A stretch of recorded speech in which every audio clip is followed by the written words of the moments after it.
Dober večer, dobrodošli vsi skupaj na Ptuju v tem prekrasnem ambientu Muzika Feja. Predaj sem za začetek izkoristil tole priložnost, pa se res zahvalil Stanki Igorju, da nas gostita. Jaz mislim, da tisti, ki ste prvič, eni ste že rekli, da ste navdušeni, tudi mi smo. Tamle je pripravljeno, če bi vse skupaj vas preveč zažejalo, nekaj pijače, dajte si postreči, pa ne skrbeti za račun, da ne bi se ga nazaj držal, so smo na Štajerskem. Kaj se tiče nocojšnje okrogle mize, torej naslov novinarji z terena oziroma novinarji terena, nujen ali pogrešljiv kader v medijih. S svojimi sogovorniki bi najprej želel izpostaviti tiste ključne probleme, ki jih tudi tako dopisniki kot mogoče lokalno okolje prepoznava. Mogoče najprej s kom se bom pogovarjal, pa če vem tule z moje desne, torej Petra Vesija Htušek, novinarka Večera, ne vem kaj doble, kar vsem vključeno, zelo dobro poznana, zdaj upokojena novinarka Radia Slovenija, potem Jana Ujčič iz Pop TV-ja, Antiša Korljan iz Primorskih novic, Mojca Zemljarič, Štajerski tednik, torej tudi domačinka in pa še en domačin, Franc Milošič iz Dela. Lepo pozdravljeni vsi sogovorniki. Ne želimo, da je to nocoj zgolj debata nas sedmih, tako da iskreno dobrodošla tudi vaša mnenja, vaši pomisleki, vaši pogledi na to, kar novinarji, kar regionalni in pa lokalni mediji počnemo. Torej, vsi vemo, da število zaposlenih v določenih medijih se konstantno znižuje, da se celo tudi krčijo dopisniške mreže, lokalnim, regionalnim medijem sploh tudi ni tuj vsakodnevni boj za preživetje. Zdaj, če še prištejemo pritisk določenih političnih struj, potem jaz mislim, da je izzivov in pa debat, dilem za nocojšnji pogovor več kot dovolj. In zato smo se odločili, da se o tem, ker govorimo o terenu, na terenu, ne pogovarjamo v Ljubljani, ampak tukaj na Ptuju, mogoče za uvod Petra Vesija Htušek, tudi kot predsednica Društva novinarjev, kako pomembno je priti na teren, kako pomembno se je pogovarjati o dilemah, ki jih imamo novinarji dopisniki in pa tudi, ki jih imajo regionalni mediji. Ja, najprej lep pozdrav tudi v imenu Društva novinarjev Slovenije. Jaz sem res vesela, da uresničujemo reaktivacijo aktivov oziroma aktivacijo aktivov na terenu, zlasti ptujskega, kjer smo zdaj že drugič. Seveda je pomembno, da hodimo iz terena na teren in to v bistvu mislim, da mora biti tudi usmeritev ne samo medija oziroma medijev, ki imajo lahko v lokalnih zgodbah konkurenčne prednosti glede na razmere na trgu, temveč tudi usmeritev Društva novinarjev Slovenije, torej iz centrale na teren oziroma iz različnih regij v različne regije. Zdaj, tej razpravi smo dali naslov, torej novinarji iz terena, nujen ali pogrešljiv kader v medijih. Nedvomno lahko damo takoj odgovor, da je to nujen kader, sicer bomo postali pogrešljivi za teren, ker mislim, da vpetost v lokalno okolje oziroma prisotnost v lokalnem okolju ali pa vse povsod na terenu v bistvu je predpogoj za dobre novinarske zgodbe. Zdaj, glede na razmere, ki si jih omenil in za katere v bistvu se pač v bistvu vsak dan že v Društvu novinarjev v povezavi s sindikatom novinarjev ukvarjamo, se mi zdi, da postaja novinarstvo vse bolj primerljivo z neko tekstilno panogo, klasično fabriko. Če gledamo z vidika uprav, to postaja zato, ker naraščajo stroški dela, so za uprave in lastnike previsoki, zato ker v klasičnih predelovalnih dejavnostih ta proizvodnja prinaša prenizko dodano vrednost, prenizko produktivnost, učinkovitost, torej izključno skozi ekonomske kategorije v razumevanju novinarstva kot striktnega posla in medijev kot podjetij. Iz vidika novinarskega dela pa se mi zdi, da gre vse bolj za konstantno in neprizanesljivo poganjanje šivalnih strojev pravzaprav. Normirano delo, pri katerem šteje količina, manj kakovost in pri čemer so šivilje pa nič slabšalnega, vse uspele obraniti svoj poklic v smislu nekih profesionalnih zahtev, medtem ko novinarjem niti tega v bistvu ni uspelo. In pričakuje se produciranje na mah, vse manj kadra, treba opraviti vse več dela, zamezna plačila, pravzaprav marsikje, po moje zlasti v lokalnih medijih. In po tej liniji, če gledamo Koroška, Podravje, Pomurje, je tekstilna branža že doživela hude pretrese, se do neke mere sicer prestrukturirala, do neke mere tudi izginila v določenih okoljih. Se mi zdi, da se zdaj to dogaja tudi v novinarstvu in Mogoče sam še ena ta banalna, pa niti ne banalna primerjava, tudi te zahteve po štempljanju, ki se zdaj pojavljajo po medijih, potiskajo torej ta konstantna težnja po merjenju prisotnosti na delovnem mestu, potiskajo novinarje iz terena v pisarne, kar je pravzaprav spet v nasprotju s tem, kar mislim, da bi novinarstvo danes moglo biti. In v glavnem vsi, ki izhajamo iz lokalnega terena, vemo, da ni novinarstva brez terena, zlasti to vejo televizici, ker dejansko potrebujejo tam kadre, drugi si predstavljajo, da se to da narediti po telefonu ali pa po PR sporočilih, saj se vendar lahko kar copy-pasta. In če izpustim te težnje po komercializaciji, senzacionalizmu in vse to, ne glede na vse, je v bistvu eden ključnih problemov tudi dejstvo, da je novinar vse bolj oropan časa pri svojem delu, kar pa je v bistvu ključno, čeprav se jemlje kot luksus. Če danes rečemo, da rabimo dan, dva za določeno temo, je to pravzaprav skoraj težko predstavljivo, ker je treba ob vse manjšem številu novinarjev pač proizvajati vse več. In tu je v bistvu vprašanje kakovosti toliko bolj na mestu.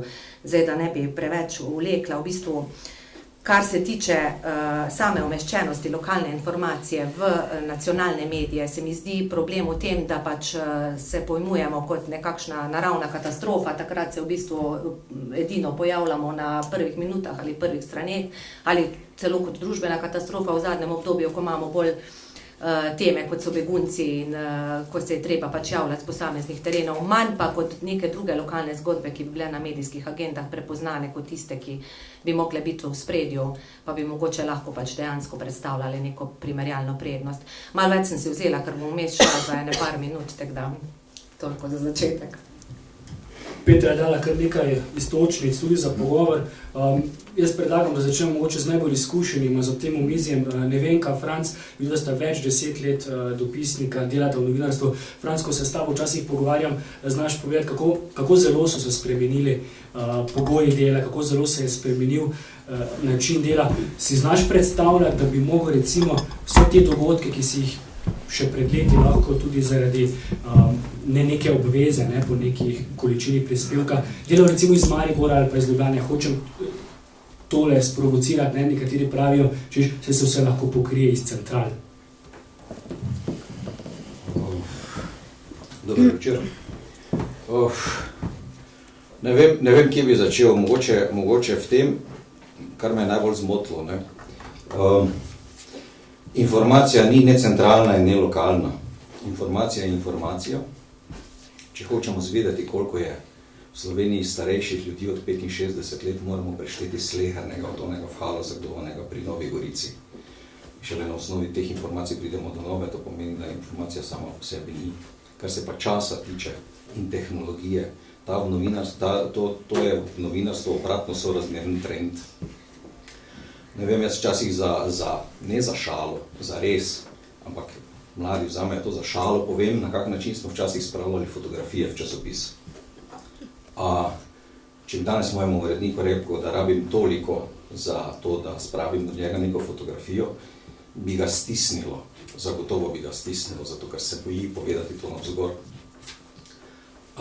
Danes je v tistem trenutku, ko je posnetek napravljen že pri tehničnem uredniku, pa še vedno ni dovolj hitro, kar pomeni, da pravzaprav to nima nobene omejitve in vodi v norišnico oziroma vodi v ne vem kam.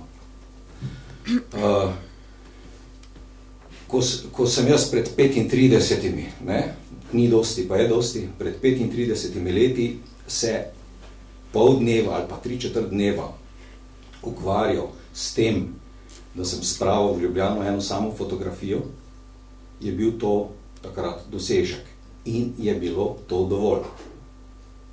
Napisati besedilo in spraviti to fotografijo v Ljubljano. Danes ne obstaja merilo, koliko fotografij in koliko teksta je v enem dnevu treba sproducirati. Norme se neprestano zvišujejo. Še nekaj moram povedati po mojem osebnem prepričanju, ki izhaja iz izkušenj, da trgovine ne morejo zafurati piloti, ampak trgovci, smo novinarstvo zafurali novinarji. Nič ne pomaga kazati na druge, nič ne pomaga se pritoževati, nismo se zadosti borili in se še vedno ne borimo zadosti. Ne mislim, da smo kakšna izjema. Bi pa verjetno naš dovolj oster nastop ali bolj oster nastop, če hočete, ali bolj jasno razgaljanje današnje grozovite situacije pomagalo tudi vsem ostalim šiviljam, ne vem še komu vse. Pustili smo se stisniti v kot in nismo nič napravili. Medtem, ko smo kritizirali druge, da podaljšujejo delovni čas ljudem in jim ga ne plačujejo, da jih prekarno zaposlujejo in tako naprej, se je to pri nas dogajalo. Mi smo samo solili pamet vsem ostalim, pri nas pa so se dogajale iste stvari. Zato smo mi to bitko izgubili. Ne vem, kaj se ti zdi, da smo tudi, ali pa so novinarji v preteklosti premalo poudarjali pomen lokalnega dopisništva, lokalnih zgodb, pa se preveč osredotočali na, ne vem, senzacionalizem, na globalne zgodbe ali pa samo na državno politiko. Ja, dober večer tudi v mojem imenu. Zelo vesela sem, ker se nas je toliko zbralo, posebej, ker vidim nekaj kolegov, ki so že dolgo v penziji, pa jih nisem videla celo večnost. Škoda, da ni še več mladih tukaj, kajti govorimo o tem, kar njih pravzaprav najbolj prizadeva. Dani ni bilo včasih, pravzaprav moja izkušnja je bila taka, ne? Jaz sem pač, vse veste, da pač naravno ne šparam jezik, ne? Da sem se z mojimi uredniki nenehno prepirala o pomenu lokalne informacije, če že imenujemo lokalna. Urednikom v Ljubljani nikako ni bilo jasno, da recimo, če je toča tolkla, ne vem, v Mariboru, pa da je na ptujskem koncu ni bilo, da je tudi to zanimiva vest za ljudi, ki pač niso doma, pa ve, hvala Bogu, meni nič ni razbilo na Ptuju. Recimo, to se na najbolj preprost način razloženo, česa naši šefi ne razumejo. V novinarskih vrstah je vedno bila, ali pa se vedno bolj pogosto dogaja negativna selekcija, ne? Tisti, ki ne delajo dobro, ki so slabi, ki so poslušni, ki niso, postanejo šefi, ne? In od šefov ti ne moreš pričakovati, da bodo prvič stali za tabo, da ti bodo držali štango, kot rečemo po domače, ne? In jih bo zanimalo, kaj delaš, ne? Jaz moram reči, da imam kar nekaj dobrih izkušenj iz svoje kariere. Zdaj ugotavljam, da sem najstarejša novinarka na Ptuju. Še živa.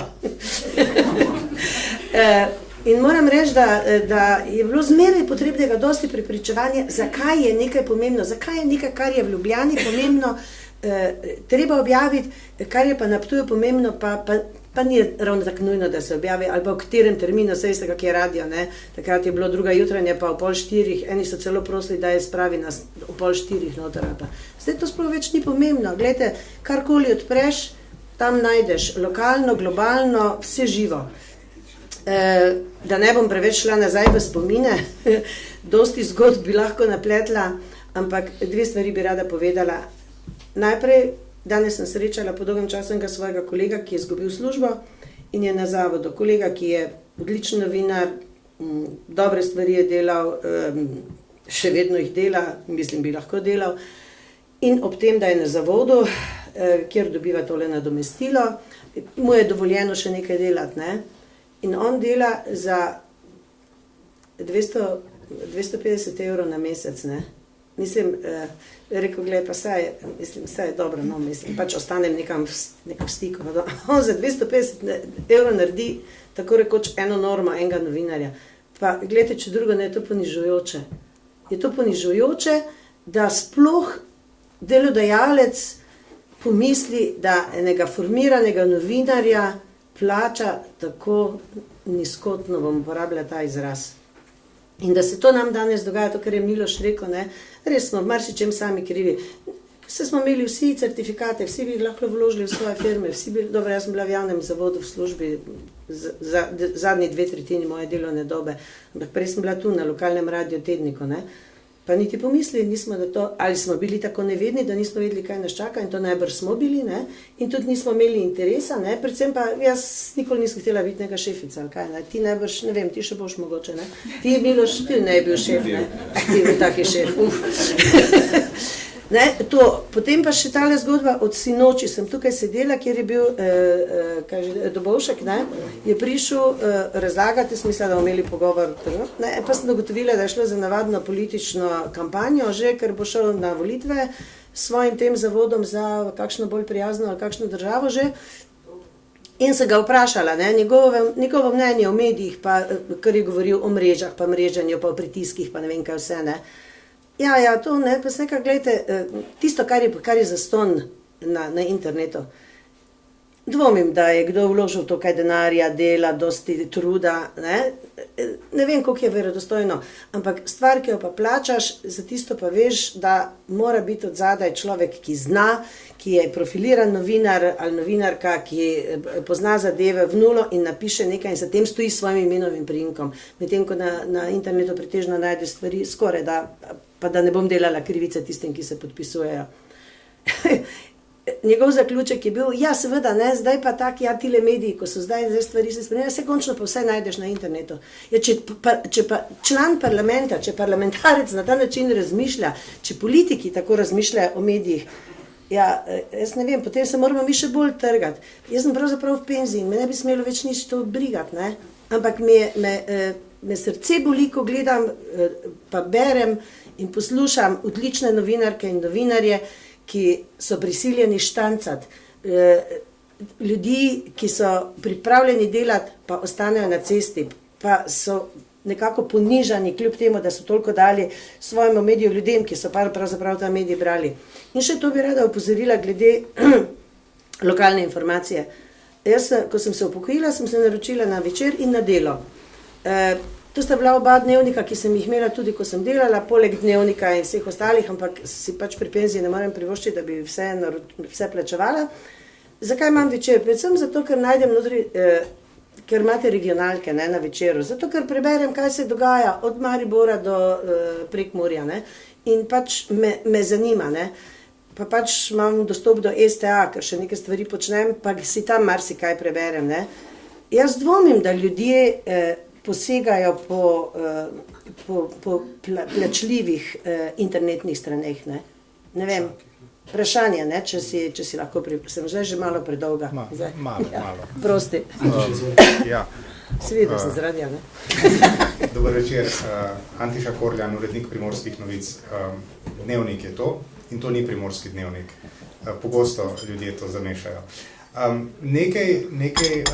Nekaj istočnic je bilo tukaj danih, morda kar je kolega v začetku rekel, da se je ves čas treba bost z uredniki o tem, kaj je s terena pomembno. Jaz imam v bistvu dosti dragoceno izkušnjo, jaz sem do pred 5 leti delal v nacionalnih medijih, zdaj delam v regionalnem mediju in ene stvari morda gledam malo drugače. Jaz bi upozoril morda na primer izpred 2 tednov, kdaj je bila nesreča pri Senožečah? 2 tedna, ne? To je bila velika nesreča, ne? Tako velike nesreče jaz ne pomnim na slovenskih cestah. Morda pri Golovcu pred 10 leti, ko so Romuni umrli, pa mislim, da jih je bilo nekaj več kot tokrat. Ampak to ni tako zelo pomembno. Pomembno je nekaj drugega. Mene je blazno zanimalo ponedeljkove izdaje časopisov. Namreč to je cesta, po kateri smo se verjetno vozili vsi. To je cesta, bi rekel, ne mi zameriti, če tako rečem, to ni cesta Maribor Slovenske Konjice, recimo, ne, po kateri se voziš ali pa se ne voziš. Ne. To je cesta proti morju, po kateri se vsak od nas bolj ali manj pogosto pelje in smo se po njej peljali. Na dnevniku so to dali tako nekaj bežno na prvo, se mi zdi, in potem nekje noter zakopali. Ne. V Delu pa me je presenetilo nekje na Kroniki, za Nedelo pa ne vem, kako je bilo, ne, se ti morda spomniš, kako je bilo. Skratka, meni se je zdelo, ob tem, da se ti zaleti 70 vozil in 4 ljudje umrejo, absolutno podcenjena oziroma podreprezentirana v ponedeljkovih izdajah časopisov ta tema. Jaz sem potem razmišljal naprej, kaj bi bilo, ko bi se ta nesreča zgodila na ljubljanski obvoznici, ali morda med Ljubljano in Logatcem, Grosupljem na drugo stran, ali pa morda Kranjem. Zdaj, vsak naj si to odgovori po svoje. Jaz mislim, da bi stvar dobila bistveno večji odmev. kot je dobila, ker se je to zgodilo na enem delu, ki je pa, Bog pomagaj, 45 minut iz Ljubljane. Ne? Tako da jaz mislim, da je ta bitka med terenom, da tako rečem, terenom in centralo, zdaj, kjerkoli že to centrala je, ali v Mariboru, ali v Kopru, v Novi Gorici, kjerkoli že, je stalna. In je prav, da obstaja. Zaradi tega, ker, kot je rekla kolegica, zakaj bere Večer? Zaradi tega, ker v njem dobiva lokalne informacije. Če mene zanima, kaj se dogaja v Siriji, seveda ne bom bral Dela, ampak bom bral nekoga, ki ima v Siriji človeka. Če mene zanima nekaj, in to je dosegljivo na internetu s 3 kliki. Bodi si CNN, bodi si Guardian, bodi si BBC, ali karkoli že, Financial Times, karkoli te že zanima. Ne? Torej, noben od teh medijev se da ne bo pokrival nečesa, kar se dogaja ta trenutek tukaj, o tem bo poročal Večer.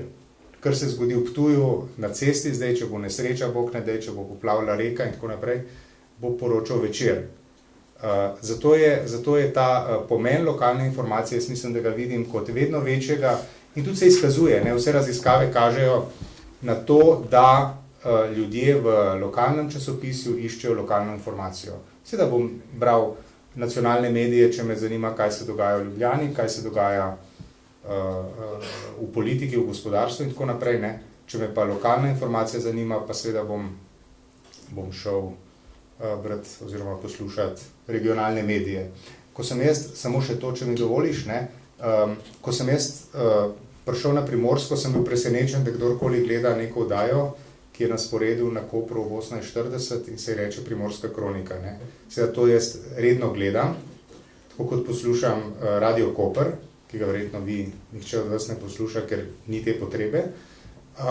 Ampak to je eden od ključnih kanalov informiranja, so radijske postaje, televizijski programi, ki jih morda v Ljubljani niti ne zaznajo, so spletne strani, ki nastajajo v tistem okolju in ljudje to redno gledajo. Ljudje to gledajo bistveno bolj redno, kot morda gledajo 24 ur ali pa dnevnik na TV Slovenija in tako naprej. Toliko za enkrat. Hvala. Ko si ravno omenil 24 ur, Jana, bom kar tebe izval. Kako pa na komercialnem, vse slovenske medije, kot je Pop TV, gledate na te lokalne informacije? Vem, mislim, da sta 2 sodelavki Pop TV, ki pokrivate zdaj celotno regijo, Štajersko, popravim, če se motim, Prekmurje in pa tukaj spodnje Podravje. Je možno, lahko 2 človeka kvalitetno pokrijeta tudi te male lokalne informacije, ali pa sploh mogoče ni interesu za te stvari? Dober večer, tudi z moje strani. Ja, tako je, v Mariboru sva 2 dopisnici, Danica Ksela in jaz, in dopisnica za svet, Mojca Hanžič. Res je, teren je velik, tako da dela imamo dejansko ogromno, ampak dejansko vsak dan prinašamo neke zgodbe, vsak dan smo v bistvu v polnem pogonu. Tako da se včasih, ko že samo kilometrino preračunamo, koliko naredimo kilometrov, je to ogromno. Je težje, predvsem recimo v kakšnih zgodbah, ne vem, kar se tiče Pomurja, zagotovo ne moremo biti vsak teden, vsak dan tam. Se pa trudimo maksimalno in mislim tudi, da tako kot si ti prej rekla, ne, jaz sama pri svojem delu ne opažam, da bi se morali recimo s svojimi uredniki pogajati, kaj recimo bi jih moralo zanimati, pa jih mogoče ne na prvo žogo.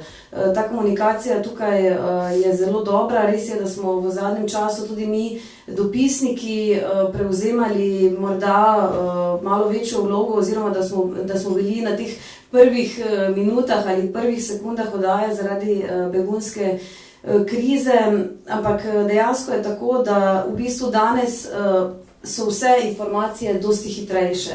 Naše delo izgleda tako, da v bistvu že ko prideš na teren, sliko, ki jo posnameš z fotoaparatom, že daš naprej, ali to na Twitter ali na spletno stran. Že na terenu se javljaš v oddajo, potem hitiš nazaj narediti prispevek, tako da dejansko je efektivnega dela v sami pisarni zelo malo. Jaz se spomnim dnevov, ko smo bili v bistvu tudi cele noči in potem še cel dan praktično na terenu, kjer se je v bistvu tudi prispevek sam naredil v avtomobilu. Dejansko z laptopom, ker pač okoliščine niso dopuščale, da bi se drugam premaknili. Je pa dejansko tako, da ljudje potrebujejo lokalne zgodbe in ljudje potrebujejo novinarje, ki jih poznajo v svojem okolju, zato da se počutijo, da nekam pripadajo, zato ker ti tudi zaupajo zgodbe prej, kot bi recimo, da bi nekdo samo z Ljubljane pokrival.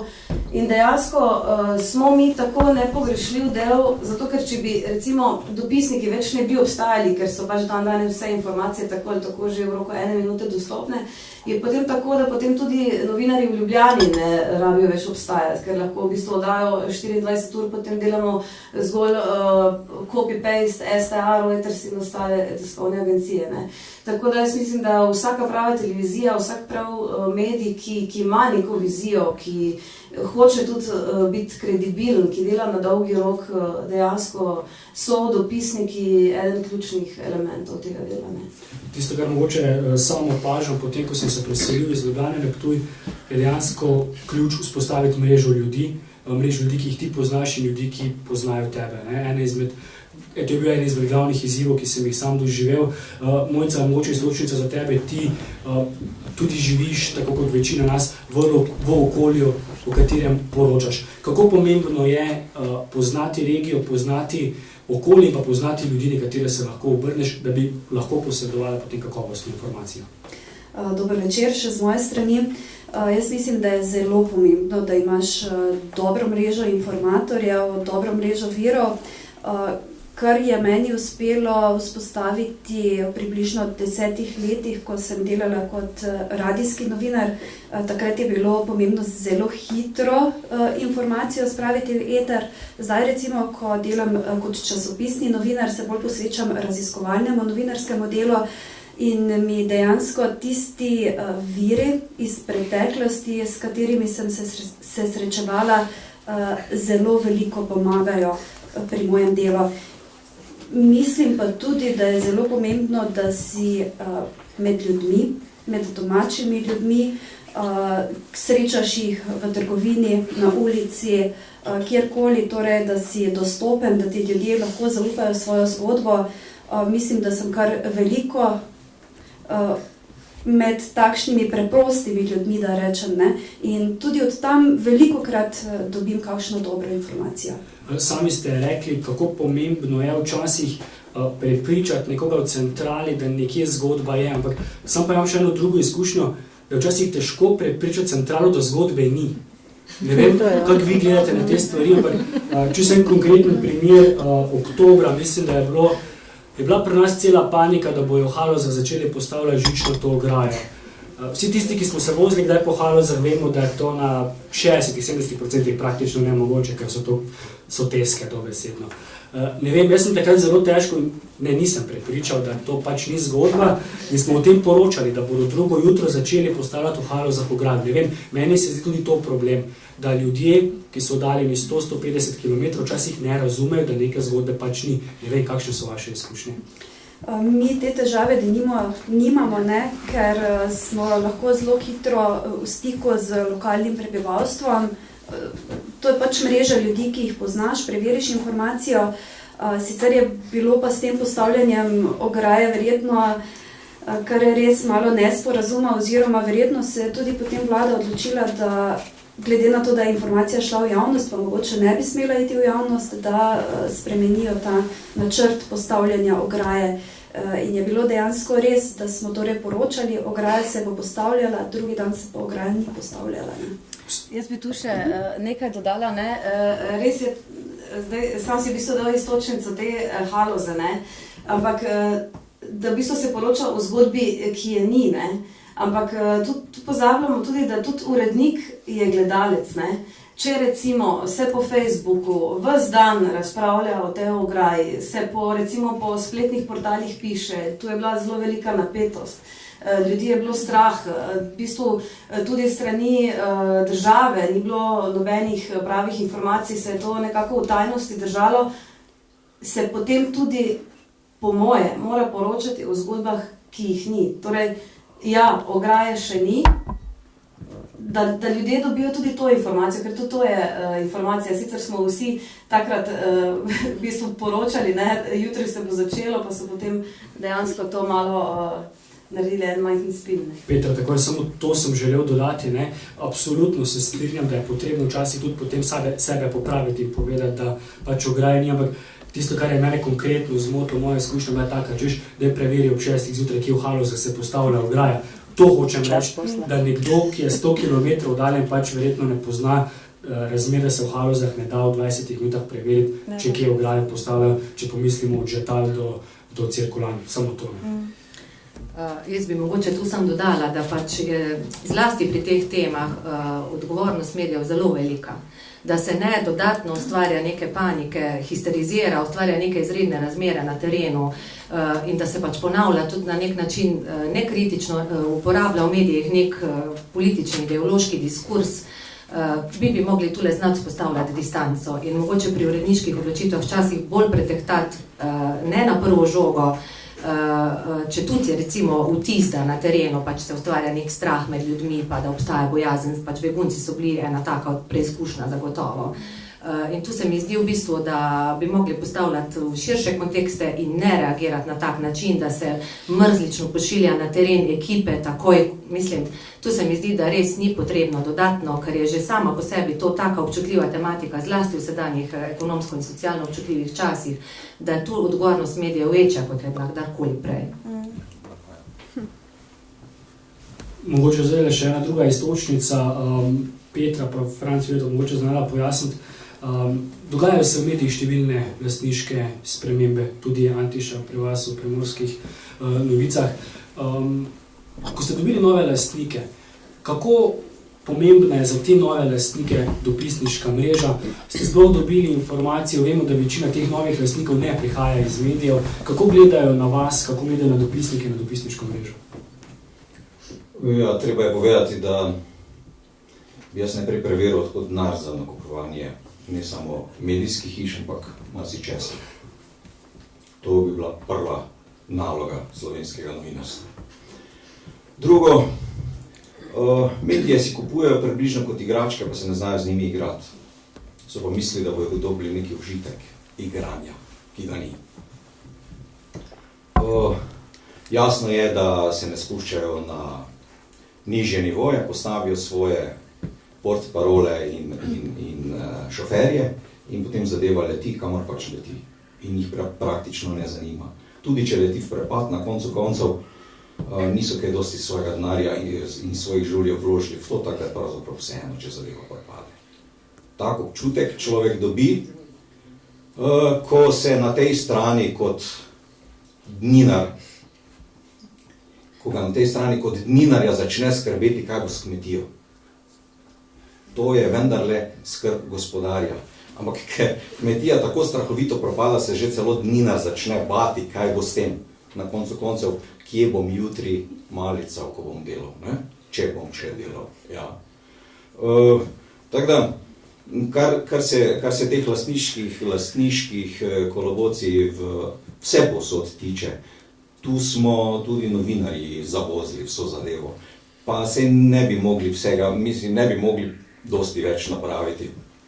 Ko prvič ugotoviš, da si pravzaprav objavil, da je nekdo kupil nekaj po 24-krat nižji ceni, kot je realna, z imenom, priimkom ali z nazivom pravne osebe, pa drugo jutro ni nobenega tožilca, nobenega preiskovalca, nikogar, potem je pravzaprav naslednjič brez veze. Naj kupi pa za 48-krat ceneje, ker se itak ne zgodi več nič.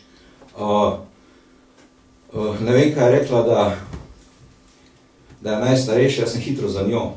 Vam moram povedati, da se včasih pomeni 20-25 let nazaj, dogajalo, da me je zjutraj pred dopisniško pisarno počakal nekdo. Vseeno, ali je imel uniformo ali ne. In je rekel, poslušajte, lepo vas prosim, če imate še kakšno informacijo o tem, če ste pripravljeni nam pomagati z njo, bi vam bili zelo hvaležni. Bomo pa razumeli, če ne boste rekli nič. Zdaj, če si rekel, to si sam presodil, zakaj gre. Danes te nihče ne vpraša nič. Objaviš celotno shemo, na kak način bojo ukradli eno od pomembnih podjetij in 2 meseca nihče ne trzne. Po 2 mesecih pa začnejo vsi poročati, to se je zgodilo. Hočem reči, da so udi države, rečemo udi države, ne? Torej tisti, ki so za to postavljeni, da se take stvari ne bi dogajale, če pa se dogajajo, da bi jih preprečevali in sanirali, so preprosto zaspali. Jaz sem na ptujskem sodišču v nekem primeru sedel na 9 dni na glavni obravnavi. V zapisnik so takrat priče v zapisnik so priče individualno, ne da bi vedele ena za drugo, narekovale celotno narkozgodbo na Ptuju.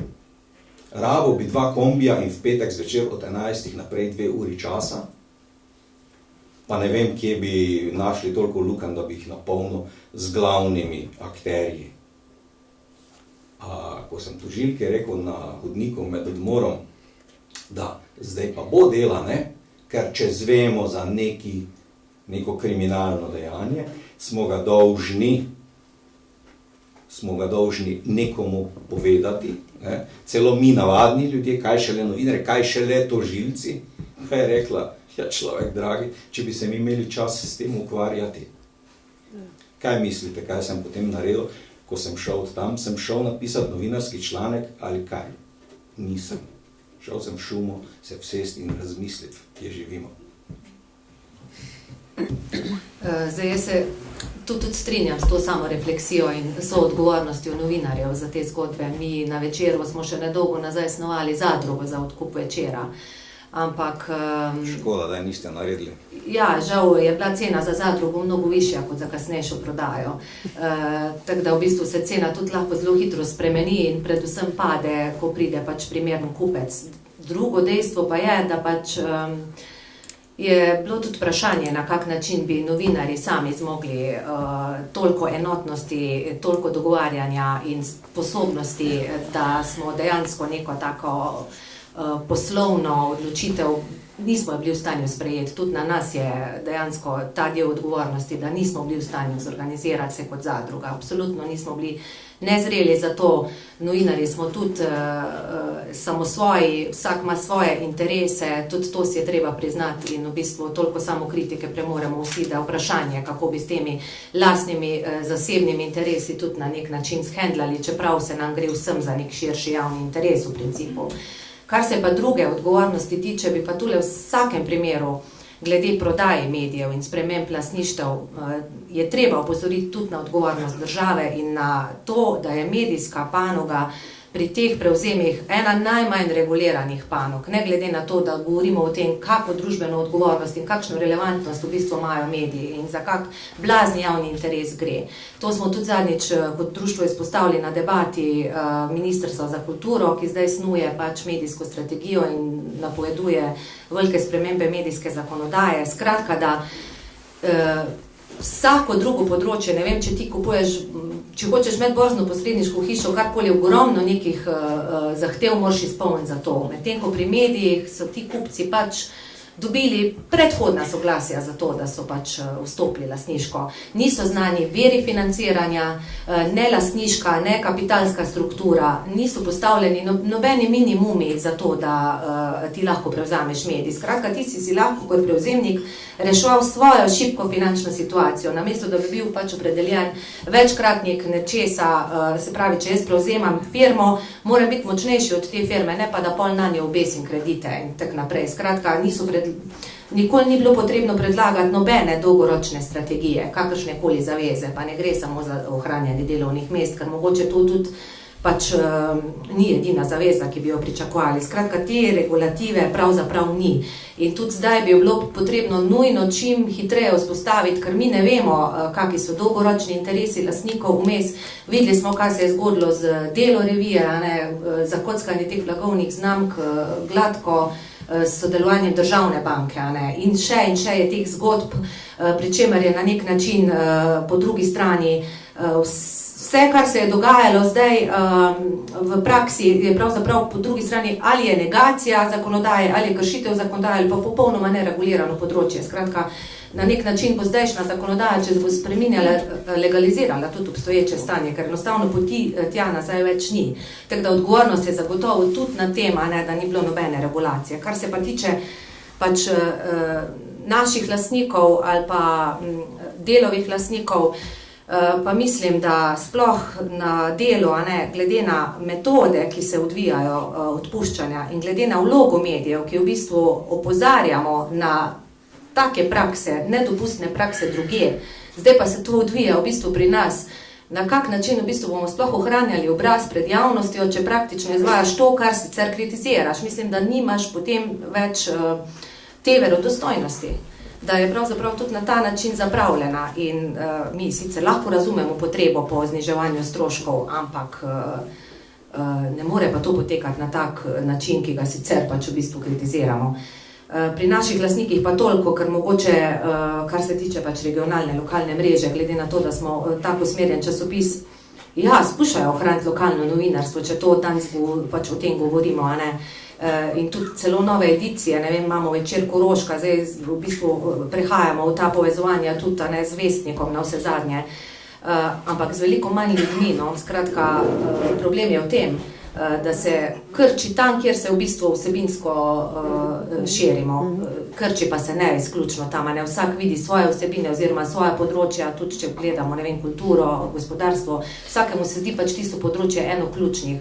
Ampak dejstvo je, da če ti si v bistvu orientiran naprej, da hočeš biti, ne vem, regionalni časopis ali pa vse časopis močno regionalno zastopanostjo vsebin, potem pač ne greš najprej krčiti, pa bi imel za to še pač toliko več, Tako da tu je zdaj večplastno vprašanje. Hvala lepa.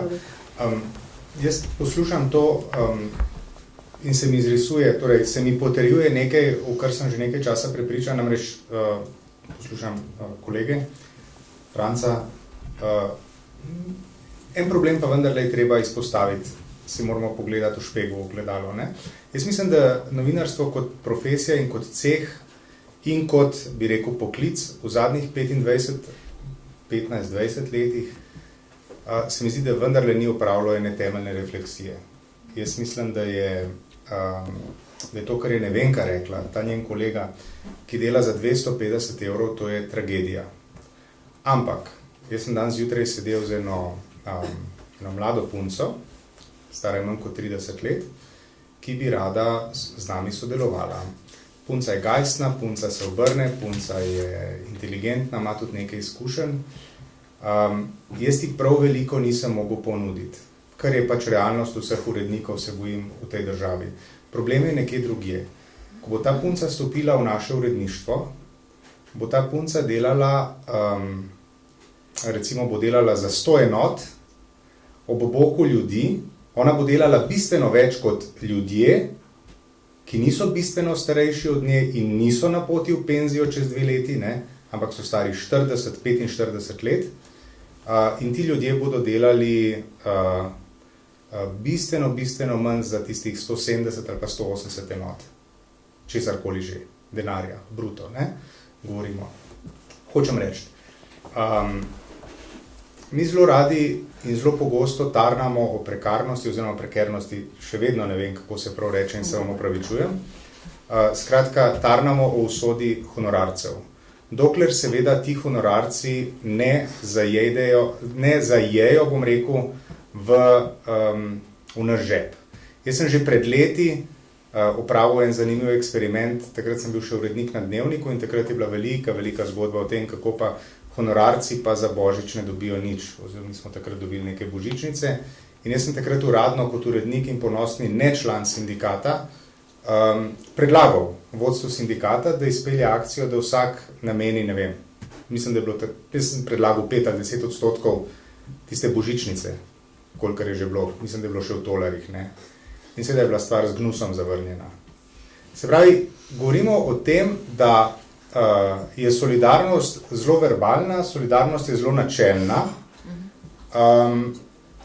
In solidarnost je, kot se temu reče v tujščini, not in my backyard. Ne? Se pravi, sam ne iz mojega žepa. Drugač pa se bo dal lastnik, bo direktor zrihtal in tako naprej. Ko govorim o neopravljeni refleksiji, mislim, da tudi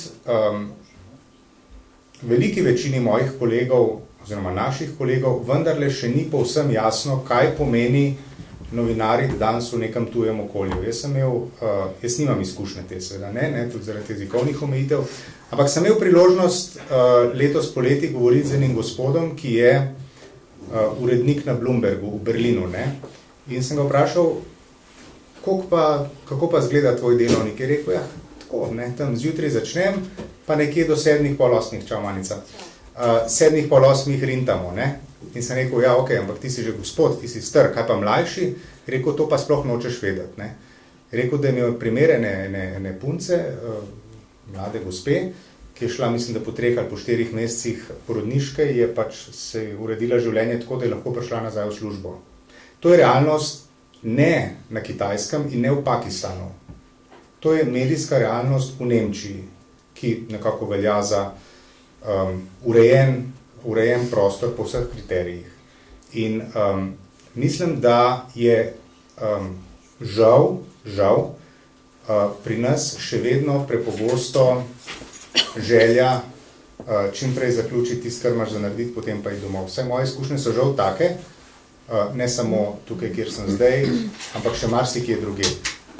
Veliko je, samo še to pa bom potem končal, veliko je ljudi, ki delajo od do, da se razumemo, ne? Ampak še vedno so pa ljudje in niso tihi, pač pa so glasni in so tudi, bi rekel, javnomnenjsko vplivni znotraj kolektivov in v javnosti, ne? Ki jih pa zanima vse prej kot kvaliteta lastnega dela in ne nazadnje tudi kvantiteta lastnega dela. Jaz bi se navezala Nade Antiša glede, kaj se je zgodilo. Porazdelitev v družbi. Ja, kaj se je zgodilo v novinarstvu s tem, ko so recimo RTV, gledajte, 4 dnevniki, ki jih imamo, ne, plus RTV, to so pač neka merila, po katerih se dela, ne. Kaj zvem, Delo, pa javna RTV, pa Večer, pa Dnevnik, pa Primorske novice, ne. To so ti 4 dnevniki, ki so nekako... Finance.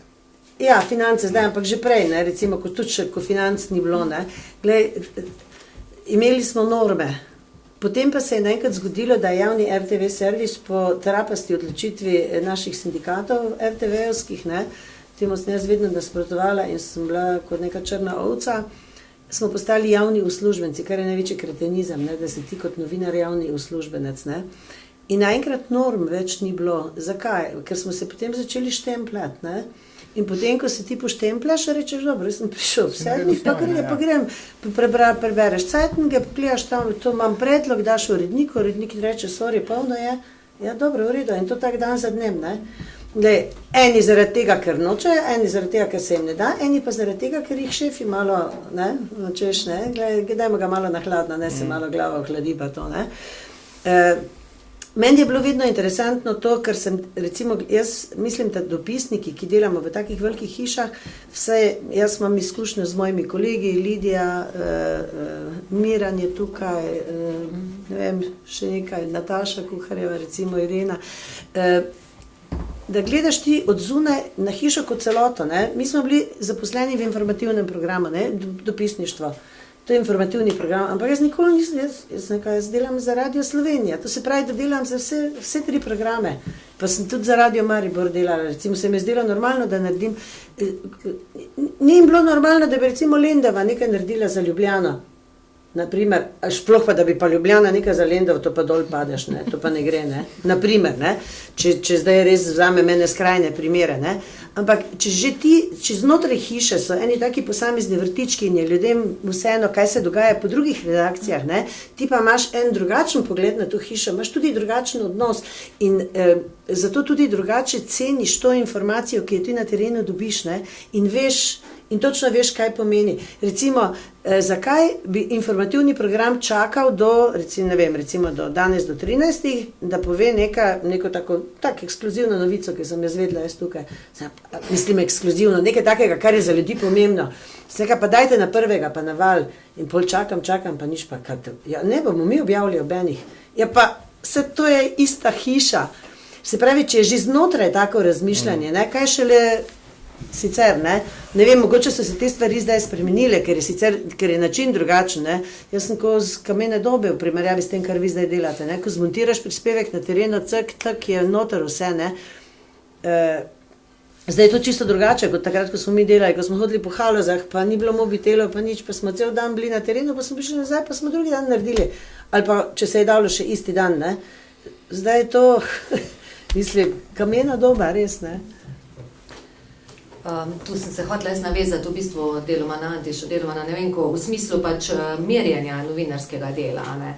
V bistvu enkrat bi mogli resno izdelati kriterije, na kak način se vrednoti novinarsko delo v hišah, ne zgolj po kvantiteti, ne, oddanih vrsticah, pripravljenih prispevkih, ampak tudi po drugih, po kvaliteti. Več stvari bi bilo treba razdelati in se s tem začeti resno ukvarjati, ker neka prisotnost vemo, ne, se lahko štemplam zjutraj, grem zvečer nazaj, vmes pa nič ne napišem, ne.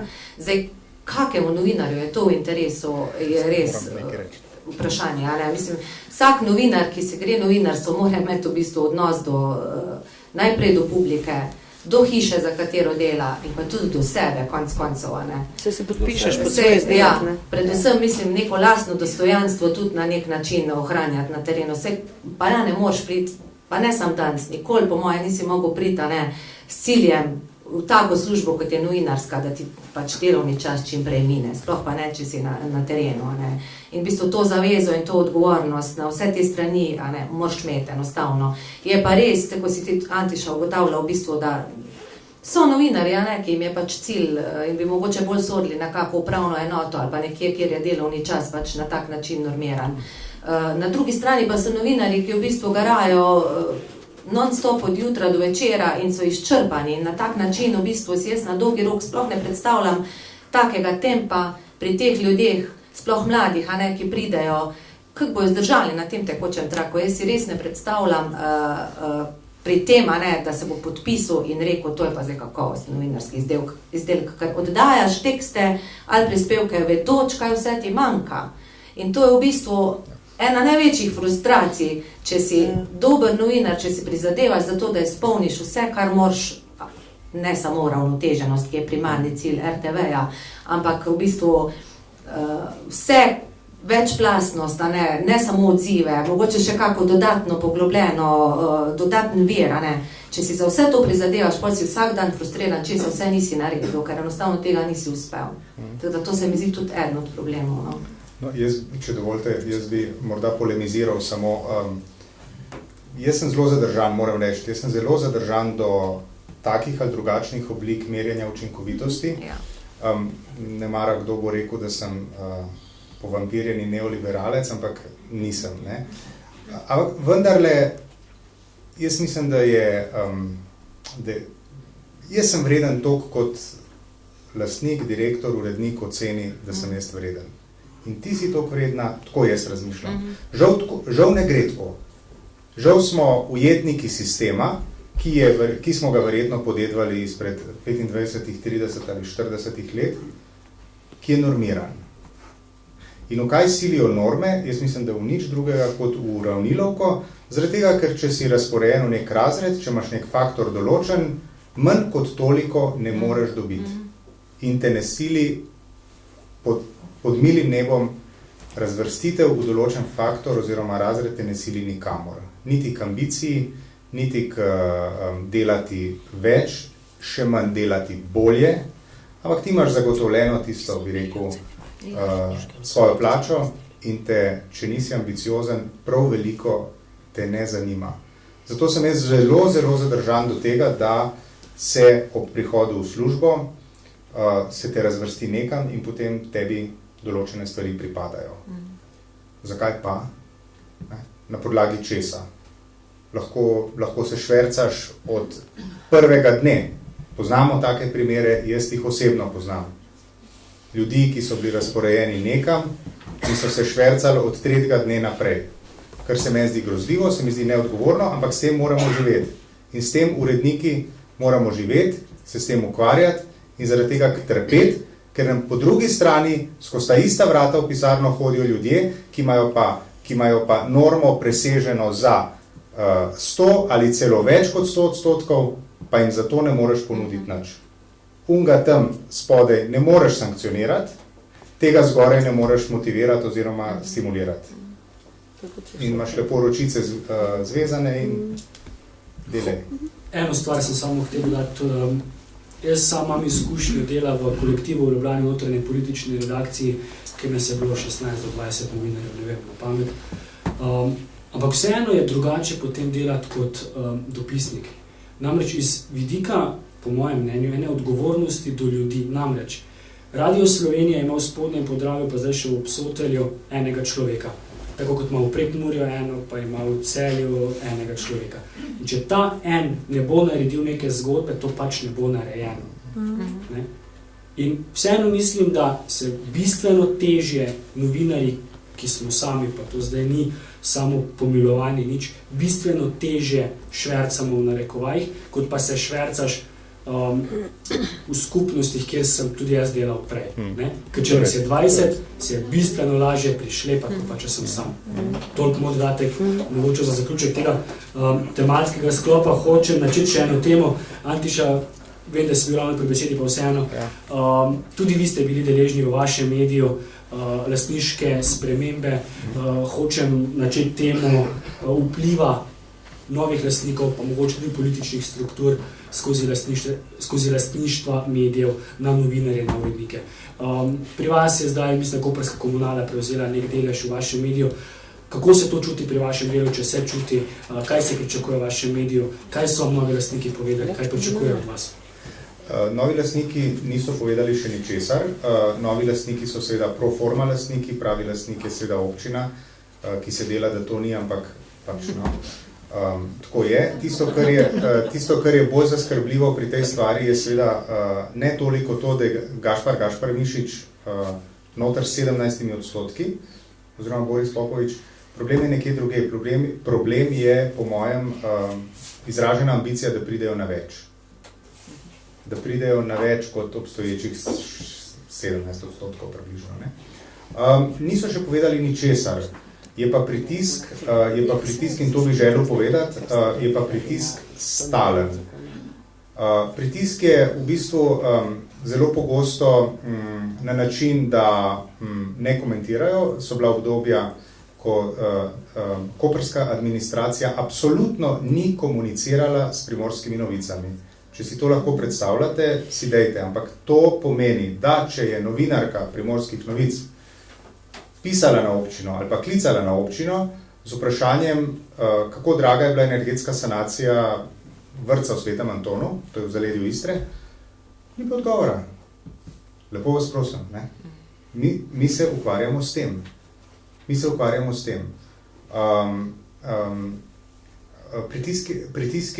Pritisk je stalen.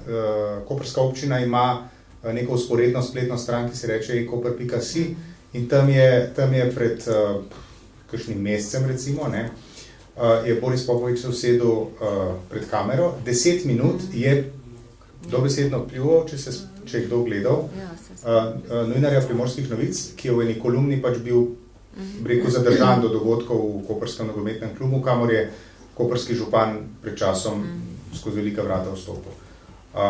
Zdaj, jaz se sprašujem, kaj bi pomenilo, če bi to Fištravec se usedel pred kamero in si to prvoščil na račun enega večerovega novinarja ali Zoran Janković na račun enega dnevnikovega ali delovega novinarja. Bi pa samo še eno stvar, ker res veliko govorim, pa potem bom za en čas odmolknil, eno stvar bi pa rad še povedal tako splošno, no, na temo dopisnikov. Jaz mislim, da ima dopisnik je en hudičevo težak, da ne rečem zajeban posel. Ne? In se upravičujem.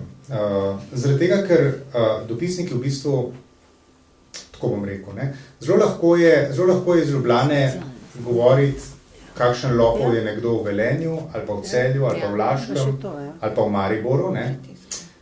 Bistveno teže je problematizirati početje ljudi, ki jih srečuješ, ko greš po otroka v vrtec, si z njimi mogoče hodil v šolo, v vrtec, v verouku, otroke skupaj voziš na gimnazijo, ali ste pa sosedje v bloku. To je pa bistveno teže. Tako da je biti novinar v lokalnem okolju po vseh pravilih novinarskega posla, se pravi z neko integriteto, povedati stvari tako, kot so, se izpostaviti bistveno teže, kot je to delati v enem okolju, ki ima manj stika z subjekti svojega pisanja. Jaz poznam primere ljudi, ki so pisali o tajkunih na veliko, s tem, da se s temi tajkuni nikdar niso srečali in potem, ko je bilo treba iti bodi si na nadzorni svet, ali pa če hočete na sojenje, si ti ljudje tja niso upali. Ne? Tako da je pisati iz enega Kopra, Tolmina, Bovca, Ilirske Bistrice, nočete vedeti, Ilirska Bistrica in župan Ilirske Bistrice v odnosu do Primorskih novic, katastrofa. Jaz sem prejšnji teden preživel enih 7 ur v enem tednu z enim pomembnim direktorjem z Primorske, ker se on noče pogovarjati z novinarko Primorskih novic. In sem jaz rekel, prav, ne boš, ampak jaz ti lahko povem, da jaz ne bom umaknil te novinarke, pa se ti ne pogovarjaj z njo. In je rekel, ma bom razmislil. No, dej, ne. S tem se srečujemo. Da si ljudje privoščijo, ne bom, sem dosti pomemben in se ne bom. Kako pa reagirate, lahko vprašam? Ja, jaz lahko zase rečem, ne. Jaz reagiram tako, kot sem približno opisal, se pravi rečem prav. Če ne boš, ne boš. Ne, ampak tisto bolj me zanima tisto pri koprski občini, ne? Če vam govorijo v 7 delovnih dneh, ne vem, prijavite informacijski pooblaščenki ali ne vem.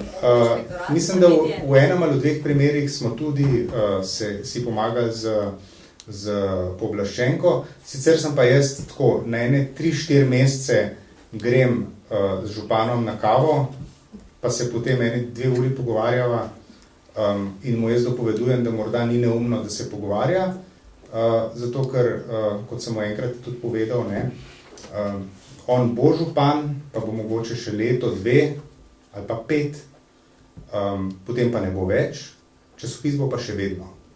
In mogoče ni neumno, da se začne pogovarjati.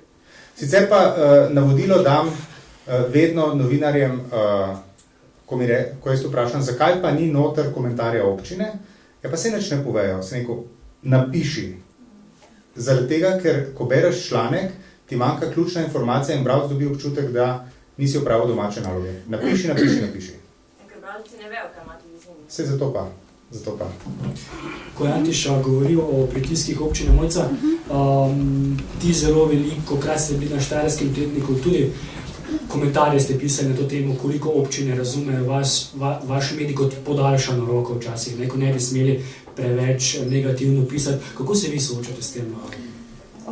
Slava 3 leta nazaj, odkar je uredništvo prevzela zdajšnja odgovorna urednica, smo res zavzeli nek nov pristop dela, več poudarka smo dali raziskovalnemu novinarstvu in temu, da spremljamo poti trošenja javnega denarja.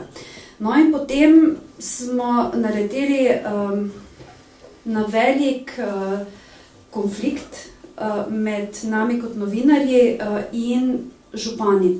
Ker na občini je načeloma tako, da vse informacije, ki smejo ali ki gredo v javnost, pove ali odobri župan.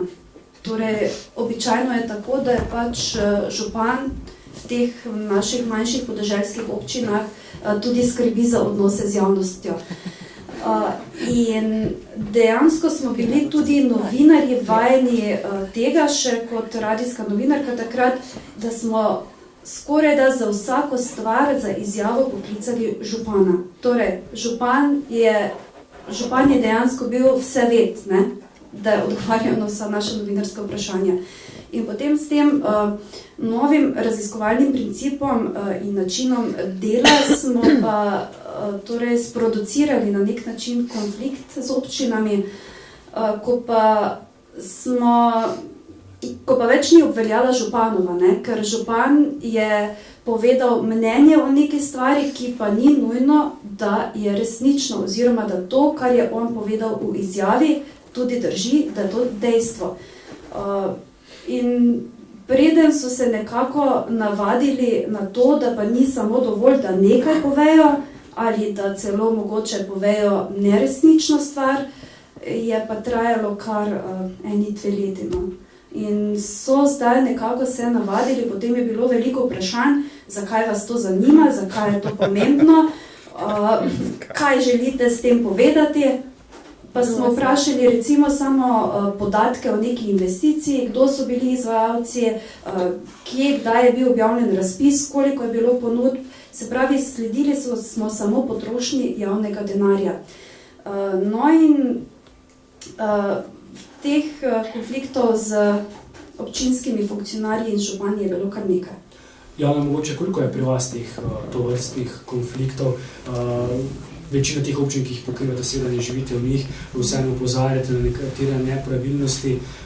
Vemo, župani so bolj občutljivi na to, kar regionalni ali pa lokalni mediji poročajo, tudi zato, ker jih več ljudi mogoče bere vsak teden, kot pa ne vem, gleda ali dnevnika 24 ur, kakorkoli. Torej vprašanje, kako občutljivi so na vas župani, na vaše poročanje? Jaz mislim, da smo... Zdaj, ko jaz zastopam 24 ur, da smo mi novinari, dopisniki v bistveno boljši poziciji, kot naprimer kolegica, ki prihaja iz lokalnega medija. Zakaj? Zaradi tega, ker po mojih izkušnjah do sedaj karkoli smo želeli, recimo izjavo, če ne pred kamero je bila v pisni obliki. Jaz se zdaj ne spomnim, da bi recimo bil primer, ko bi nas kdo čisto ignoriral, ne? To jaz pripisujem zgolj temu, da je pač rating podaje tako velik, da si ljudje enostavno ne upajo privoščiti, da so recimo na prvi minuti oddaje brez komentarja ali pa da se kakorkoli napačno oziroma za njih neugodno odzovejo. Tako da jaz mislim, da je to ključna prednost. Tudi kar se tiče pritiskov zaradi poročanj, jih v bistvu praktično ni, sploh takšnih neposrednih, da bi potem kdo drug dan klical pa se spravil na novinarja, dopisnika. Zdaj jaz prihajam z lokalnega okolja svojega, ljudi tudi srečujem na ulici in zaenkrat tega ni. Bolj so recimo kakšni bolj taki fini pritiski v smislu sebu, zdravo, ne, kak si kaj, veš kaj smo mi tako malo razmišljali, ne, v taki smeri, ne. Nikjer se še mi ni zgodilo, no, da bi me nekdo frontalno izvajal nad mano pritisk. Se pa mi je zgodilo, da sem bila enkrat na eni tiskovni konferenci, tudi kolega, ki je danes tukaj, je bil takrat prisoten in jaz pač sledim načelu, da tudi kadar sprašujem kritično, sprašujem, ker je to moja pravica, sprašujem spoštljivo in vztrajam pri svojem vprašanju. Vsak pa ima pravico na to vprašanje ne odgovoriti. In dejansko je bila ena tiskovna konferenca, kjer je bilo več medijev prisotnih, tudi lokalnih, in je dejansko se tam za mene postavilo eno to ključno vprašanje, kjer sem jaz pač smatrala, da gre za, milo rečeno, sprenevedanje, in sem postavila vprašanja.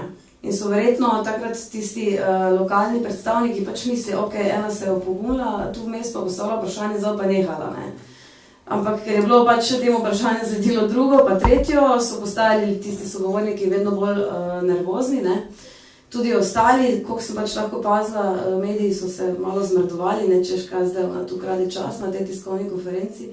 Dokler se ni kolega novinar iz Celja tudi oglasil in je dejansko mene kot novinarko vzel v bran v tistem lokalnem okolju, v smislu, kaj se pa vi greste, ne, kakšen je to odnos do medija, ne, do novinarke, ne.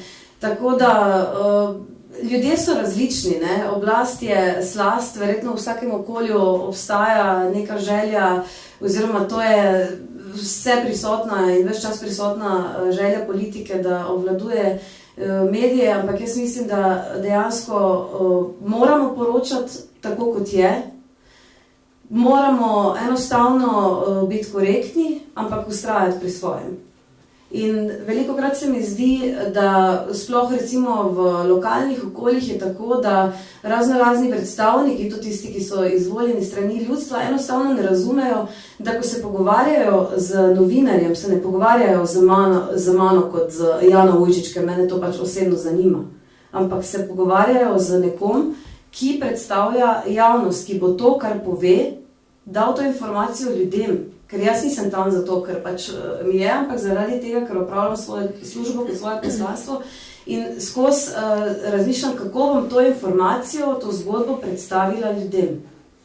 In to se mi zdi, da je še vedno pri nas ena taka, češ, mi smo na tem piedestalu, kaj smo mi sploh dolžni odgovarjati novinarjem, sploh tem v manjših medijih. On pač misli, ne vem, yesterday's news, danes bojo nekaj nabili, jutri bojo tako že vsi pozabili.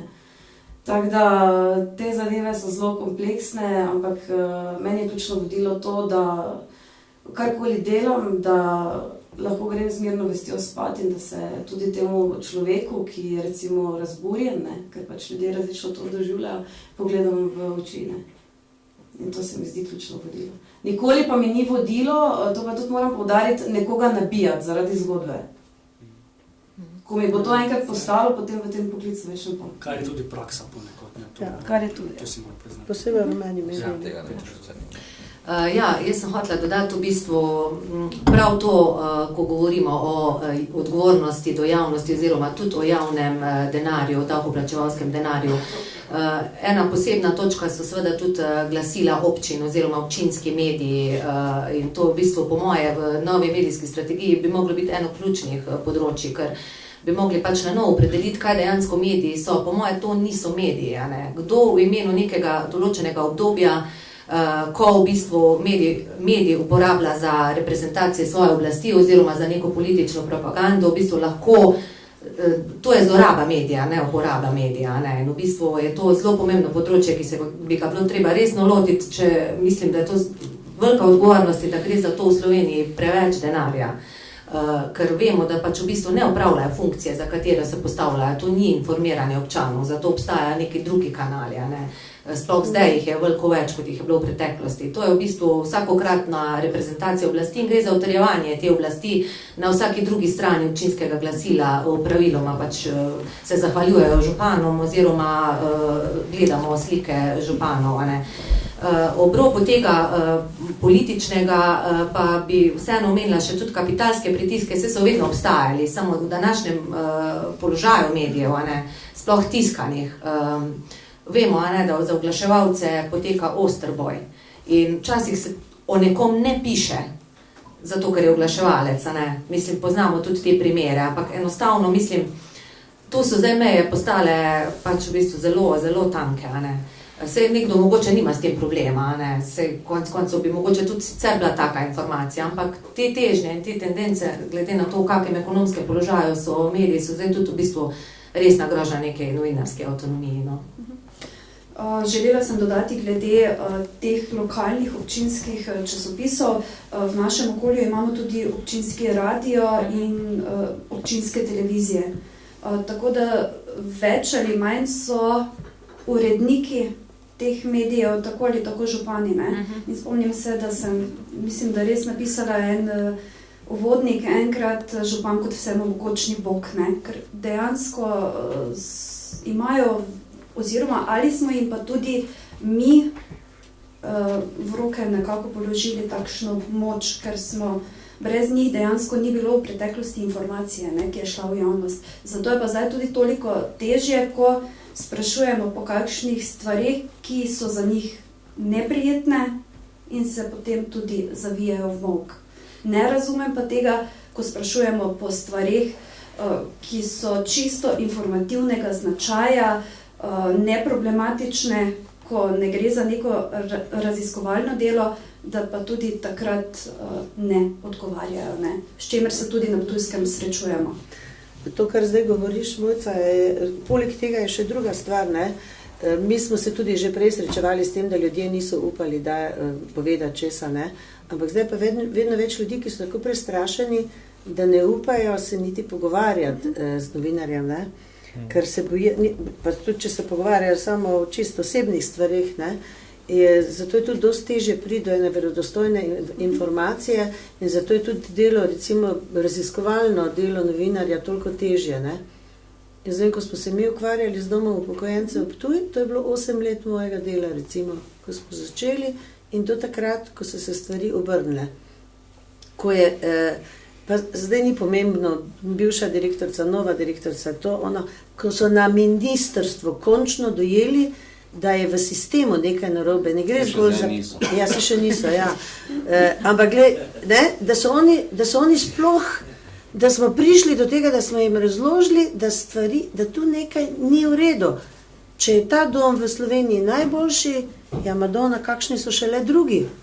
Če so tukaj kradli in ljudem, ki so bili zaposleni, pa jim niso dali plač, pa premalo je bilo pa še stanovalcem, ki so preplačevali storitve. In to je javni dom, v katerega bi naj imeli novinarji pravico, od katerega imamo pravico vse podatke dobiti, ne?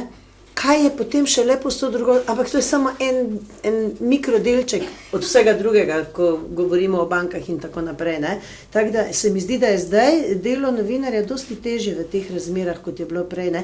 Še posebej pa v lokalnem okolju, ne? Ker je res, gledaj, zjutraj greš, srečaš človeka, pa...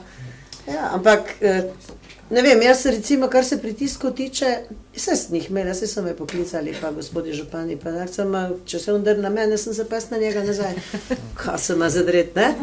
Ja, lahko se srečava, lahko se zmeniva, če je bilo kaj narobe, daj demanti, enega demantija nisem imela celo svojo delovno dobo. Ker če ne bi bilo res brez skrbi, da bi me poklopili 100 na uro, ne? Se pravi... Ja, sam, da še dodam, zelo pomembno je, da ti hrbet krije urednik. Zelo pomembno je, da ti ne zlomijo hrbtenice, da ohraniš pokončno držo. Zelo pomembno je, kar je dejala Jana, da grem vsak večer spat s čisto vestjo in da lahko vsakemu pogledam v oči. In pa tudi, kar se tiče še teh občinskih pritiskov, se je pa tudi že zgodilo, da smo zavrnili kakšen demantij, zahtevek za popravek ali pojasnilo, pa so potem izrabili svoje občinsko glasilo, v katerem so me oblatili, napisali odgovor.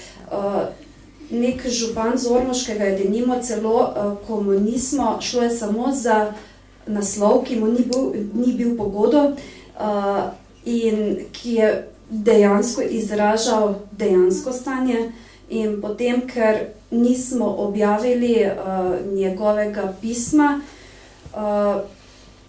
v katerem je razpredal še o ne vem čem, je potem sfotokopiral tisto pismo in ga poslal na vsa uredništva oziroma na vsa gospodinjstva v svoji občini. No, jaz praviloma zavračam. Vsaj v prvi in drugi fazi zavračamo vse to vrstne zahteve. Nazadnje je Zvone Černač hotel, da umaknemo spletne strani eno kolumno. Sem mu napisal, da nimamo te navade. Ampak nekaj drugega sem hotel povedati. Napotilo, ki ga jaz vedno v takih primerih dajem in se ga skušam tudi držati. Treba je biti samozavesten. Ne glede na to, kje delaš. A delaš zdaj za RTV, Delo, Dnevnik, Primorske novice ali pa morda Štajerski tednik, ki je manjši medij. Ne? Tisto, kar te utrjuje kot novinarja v javnosti, je to, da si samozavesten. Ne, da si nesramen, kot si ti rekla, ne? Da nisi nesramna, se hvala Bogu ne? Ampak da si samozavesten, da veš, kaj je tvoje delo, jaz z besedo poslanstvo ne rad operiram, ampak kaj je tvoje delo, kje so tvoje meje, kaj imaš pravico zahtevati, ne prositi, pač pa zahtevati in da temu slediš. Zato, ker če nekdo misli, da bo ga prijaznost z vsakokratno administracijo kamorkoli pripeljala, se je zelo zmotil. Ker ta administracija, seveda, to vemo vsi, če te rabi, ko te ne rabi več, te niti pozna več. Ne? Tako da je treba biti samozavesten in pač, bi rekel, pelati svojo špuro. Edino to te utrjuje v tem, kjer je najpomembneje, da si utrjen. In to je med bralci, poslušalci in gledalci. Tisto, kaj oni tam birokrati mislijo, pa brez veze. Dobro, hvala Antiša. Zdaj mi smo povedali kar nekaj besed o samem stanju na terenu. Iskreno, zdaj si želim še slišati kakšno mnenje iz publike. Z nami je tudi Manica, Janič Čondrožič. Manica, bom pa prvo tebe izval. Na samem dnevniku zelo veliko poudarka dajete seveda lokalnim novicam, kako v Ljubljani, mislim, edina iz Ljubljane, zdaj tukaj, ne, ali gledate na nas dopisnike ali pa na televizijske dopisnike. Poleg Špele. Zato, ker so gledani. Kako so gledani? Nisem iz Ljubljane in nikoli nisem da Ljubljane. Lahko kličejo v desk in rečejo, kaj vi Ljubljančani, pojma nimate, iz mene sledi Uha, ki je Mariborčan, pa en, ki je iz Iga, pa en, ki je iz Primorske, pa ena, ki je iz Prekmurja. Rečem, pravzaprav se oziramo proti nikogar iz Ljubljane. Jaz mislim, da je to ena od tistih težav, ki jo pravzaprav čutim pri svojem delu zelo. Jaz sem Štajerka, iz Žalca in zdaj živim na Dolenjskem, v Grosuplju. Tako da se vsak dan v Ljubljano peljem in mi to v bistvu ustreza, da imam nek prehod, neko cono, s kateri se malo znebiš Ljubljane, pa začneš malo drugače razmišljati. Ampak je ta težava, da ko ti pokličeš nekoga na terenu, on reče, pa kaj vi Ljubljančani, pojma nimate, to smo mi že povedali. V Ljubljani pa včasih ne znajo prepoznati dobre zgodbe z terena. In jaz mislim, da je to ena velika težava. Jaz se strinjam s kolegico, ki je dejala, da je delati v lokalnem okolju teže.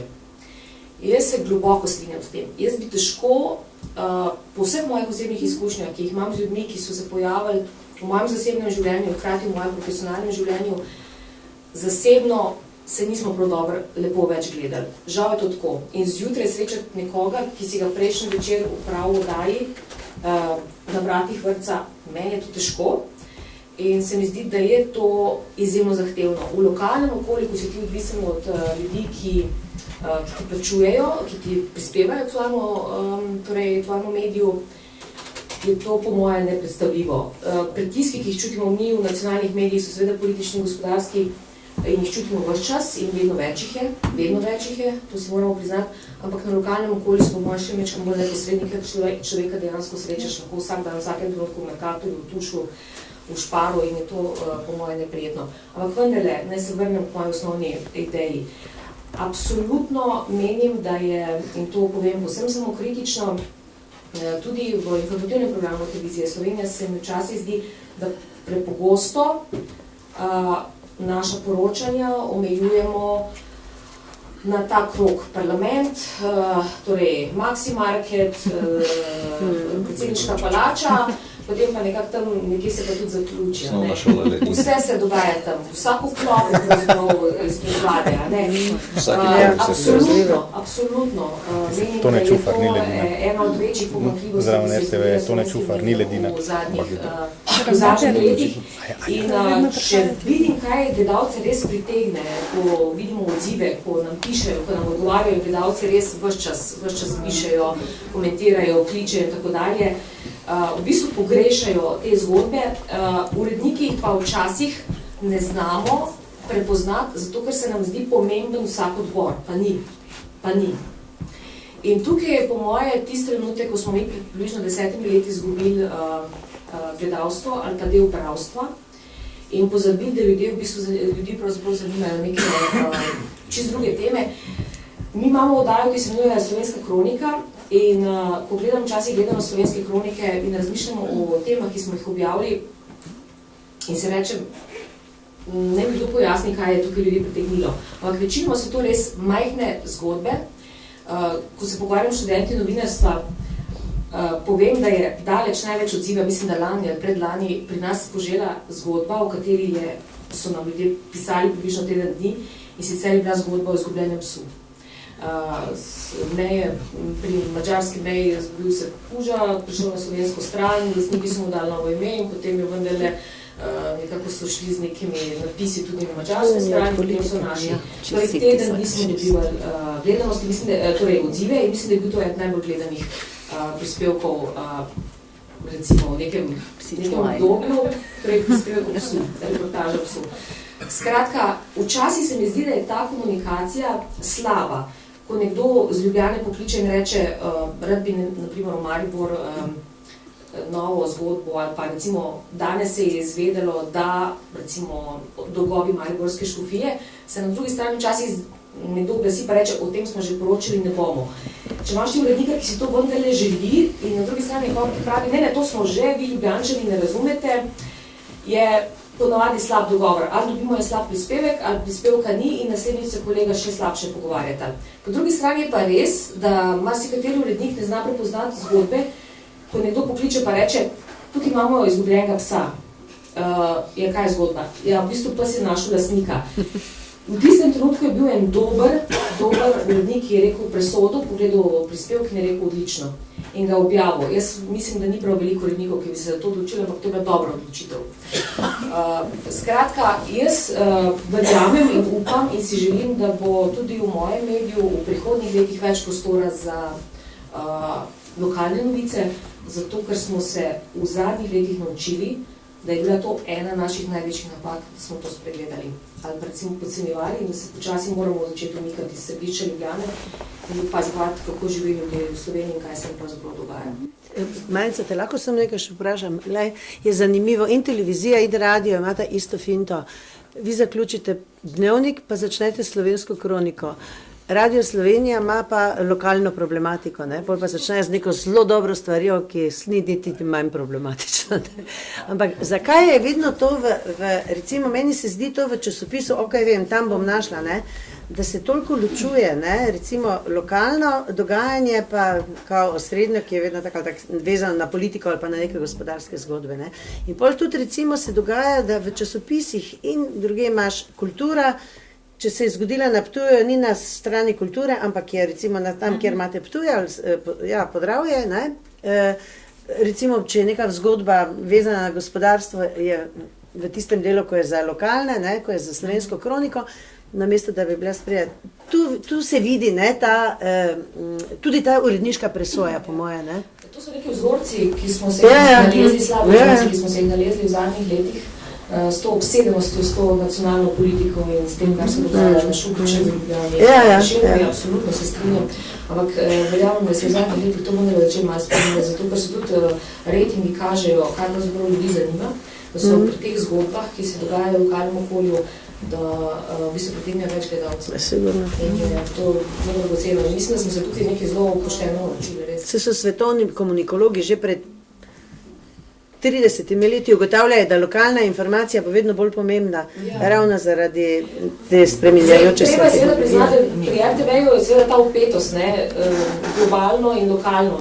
Mi moramo nekako prepoznati tudi, kaj se dogaja v svetu in poročati o tem. Sirija mora biti tudi pri nas na prvih minutah naših informativnih oddaj, preprosto je to zato, ker to spreminja na svet. In ne moramo reči, da je drugače. Čeprav to ljudi pravzaprav ne zanima tako.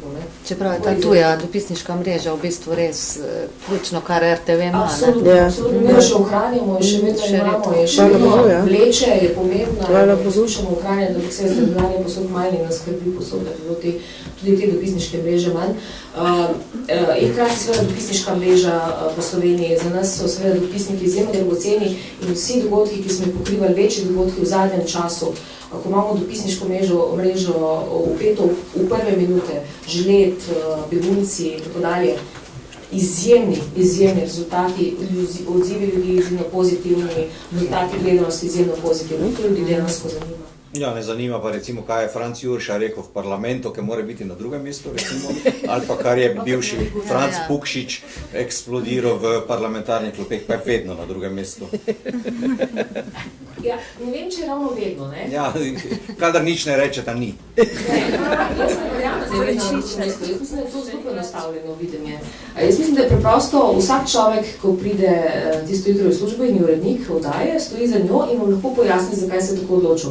Jaz mislim, da se ne odločamo več tako pogosto, da sta ta dva človeka, kakšno rečete, točno na drugem mestu. Tega je vedno manj. Se strinjam, je bilo eno obdobje, ko je bilo tega preveč, lahko če rečemo iz tega obdobja smo se tudi vsi nekaj... Sem samo hotel karikirati, da slovenske politike delamo slovenski novinarji in slovenski mediji, v resnici so nule, pa jih povzdigujemo ali pa jih potlačimo, kakorkoli že, ne, v glavnem delamo jih mi, ne, in je potem, ni prav, da se pritožujemo čez njih, če so to naši otroci. V bistvu ja. Ne, je težava tudi v tem, da recimo lahko narediš uredniško napako, ne bom zelo konkretna, ampak pred časom je bila neka zgodba, ki se je začela dogajati tudi ponedeljek. Jaz sem 10 dan urednica, sem rekla, to me ne zanima, naslednji dan je ta zgodba prerasla v veliko zgodbo. Sem dobila uradno pismo, zakaj, da ne pojasnim, zakaj tega prejšnji dan ni bilo v dnevniku. Nepomembna politična zgodba. V bistvu moja presoja je bila, da ne bo izbruhnila. Zmotila sem se. Izbruhnila je in moja napačna presoja je bila. Vedno mora, malo sreče tudi potrebno imeti pri te uredniške presoje. S tem Anti še se strinjaš, ampak lahko neki stvari ne nameniš pozornost in potem ugotoviš, da se iz tega... Jaz imam recimo tako zgodbo z Barbara Rowe, ne? Jaz tisti dan, ko je to prišlo ven, jaz sem pač ob vsej prezasičenosti, bom rekel, medijskega in siceršnjega prostora v tej družbi s temami iz leta 45 presodil, zdaj vidim, da napačno, da stvar ne bo dobila takih dimenzij. To je recimo ena od zgodb, ki jih kot urednik sem jih podcenil. Ni jih veliko, kakšne se še ne bi mogel zdaj spomniti, ta vsekakor je. Slišal sem očitke, kdo se spomni Medveda Rožnika, tisti je bila meni krasna zgodba, ki sem jo hotel imeti na veliko. Takrat sem na uredniškem odboru slišal od danes že pozabljenih urednikov, a s tem bomo prodajali časopis. Ja, s čim pa? Če imaš medveda na Rožniku v Tivoliju, človek božji. Ja, pa s čim boš prodajal dnevnik? Ne? Če bi ga mogoče kučavno griznil. Ja. Hočem reči, seveda, vsakdo naredi presojo. Pomembno je, da se iz tega nekaj naučiš, oziroma da si pripravljen povedati, smo ga ustrajali. Ne, pri politiki je to zelo problematično. Nikoli ne veš, da je zgodba zares izbruhnilo veliko. Pri nas je še vedno to.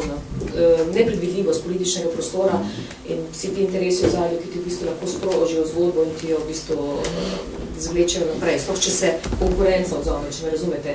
Če se ne bi nihče odzval, potem je v redu. Če se pa nekdo odzove in zagrabi zgodbo in da na prvo stran, potem ste pa vsi ostali, ali pa smo vsi ostali, ki jo nismo zagrazili vedni, ne? Naredili napako. Oni so pa prepoznali zgodbo, niso prepoznali, naredili so jo. To je to. Čeprav ta težnja po homogenizaciji, da smo vsi enaki, je tudi v bistvu nam pogubo, a ne? To so napačne uredniške presoje, ker se moramo diferencirati kot mediji, če ne, lahko imamo samo enega. A ne, v bistvu sami sebi, to je v bistvu mal problem uredniških presoj tudi, a ne, da zakaj, če je imela konkurenca, moramo imeti mi. Ne, mi imamo to, kar imamo mi dobro, lastne zgodbe, zakaj bi jih mogel pač v bistvu, ne vem, če je zmen to stvar napačne presoje, ni treba graditi neke štorije, ki je imel kdo drug zmeraj, a ne, za vsako ceno, to posnemanje, copy-pastanje, ne vem, pol bomo vsi crkni. Mislim, še ene izkušnje, Milan Korošec, celjski dopisnik. Se kličemo, za legenda. Za mikrofon. Jaz bi vizi končamo. Dejstvo je, da smo dopisniki nacionalnih medijev, osrednjih medijev v bistvu na lažjem položaju kot novinarji lokalnih, to sploh ni. Lahko pa postrežem z eno celjsko izkušnjo, da smo kot aktiv organizirano, z organiziranim nastopom odbili marsikateri in preprečili verjetno tudi marsikateri pritisk na lokalne novinarje, še večkrat pa prebili marsikatero informacijsko blokado. Bodi si tisto, kar je prej kolegica omenila, niti slučajno ni bila edina stvar. Veliko smo dosegli z protestnimi izjavami, eno smo recimo poslali na predsedniku Vrhovnega sodišča, tudi v vednost, je takoj poklical predsednika, mislim, da višjega sodišča, ki smo ga takrat zatožili. Sodišče vemo, da je hierarhična institucija, ne? Samo vprašal je verjetno, kaj pa tam imate, tako je bilo polihtano, nobenih problemov več ni bilo z višjim sodiščem.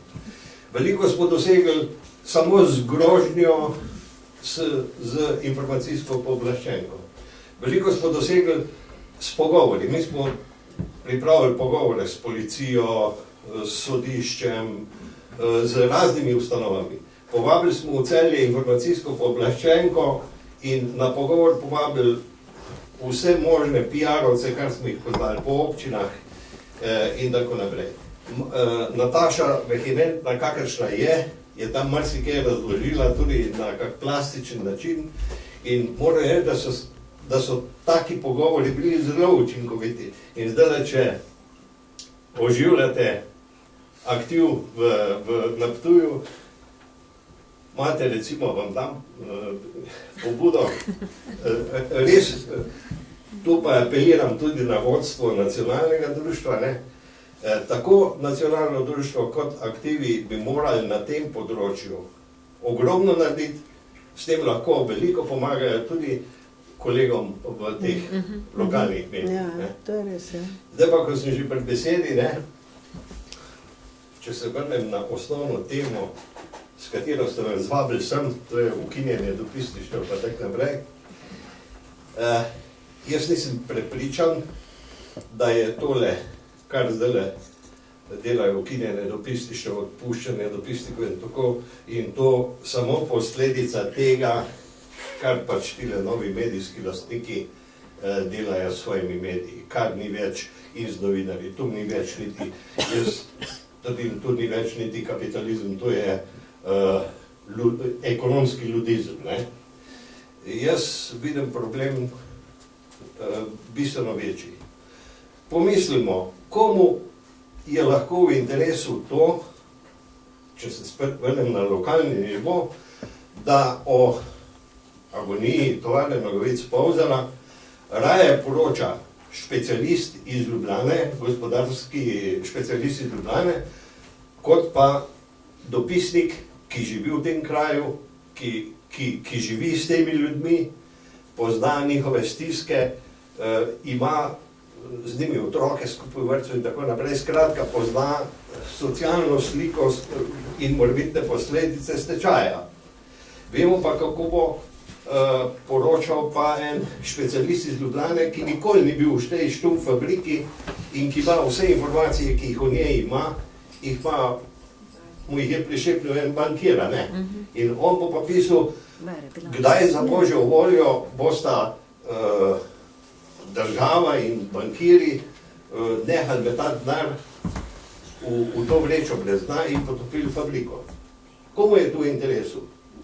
Komu je v interesu to, da so, recimo, če vzamemo zdaj enega zadnjih primerov, mediji bistveno več časa namenili temu, kaj je Erjavec tam na nekem sestanku rekel čez Cerarja, kot pa, recimo, stečaju enega Peka.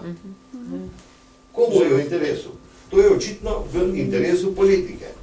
Mene ne bo nihče prepričal, da to, kar se pač dogaja danes z mediji, kar počnejo z njimi, da to pač, kaj jaz vem, me ne bo nihče prepričal z odgovorom pač zdrava pamet ne stanuje več tu. Je v zadnju nek interes. To je pa interes politike. To je pa tisto, kar je že prej kolega Miloš omenil, ne? Da smo si veliko sami novinarji krivi. Ne samo to, da so nas instrumentalizirali kot, ko si ti rekla, šivilje, ampak tudi, da so nas instrumentalizirali kot neke potrčkote za to politiko. Zato so danes mediji zasičeni z visoko politiko, aferami takimi in drugačnimi, resničnimi, korupcijskimi in tako naprej, in takimi, kot so razne Karlove finte pa to, ne. In to smo si pa dejansko novinarji sami zakuhali, ne. In tukaj pa ne vem, kje je prej rekel, to se bomo morali pa postaviti. Glejte, samo še ena stvar, pa nočem nikogar užaliti.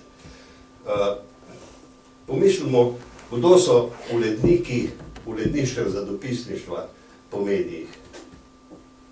To so ljudje, ti uredniki so druge lige. Ne govorim zdaj o njihovi strokovnosti, ampak o njihovi moči, vplivnosti v redakcijah. To so ljudje, ki imajo bistveno manj vpliva. Jaz verjamem, da se vsak od teh urednikov bori za to, da bi bilo čim več lokalnih informacij. Ampak nimajo moči.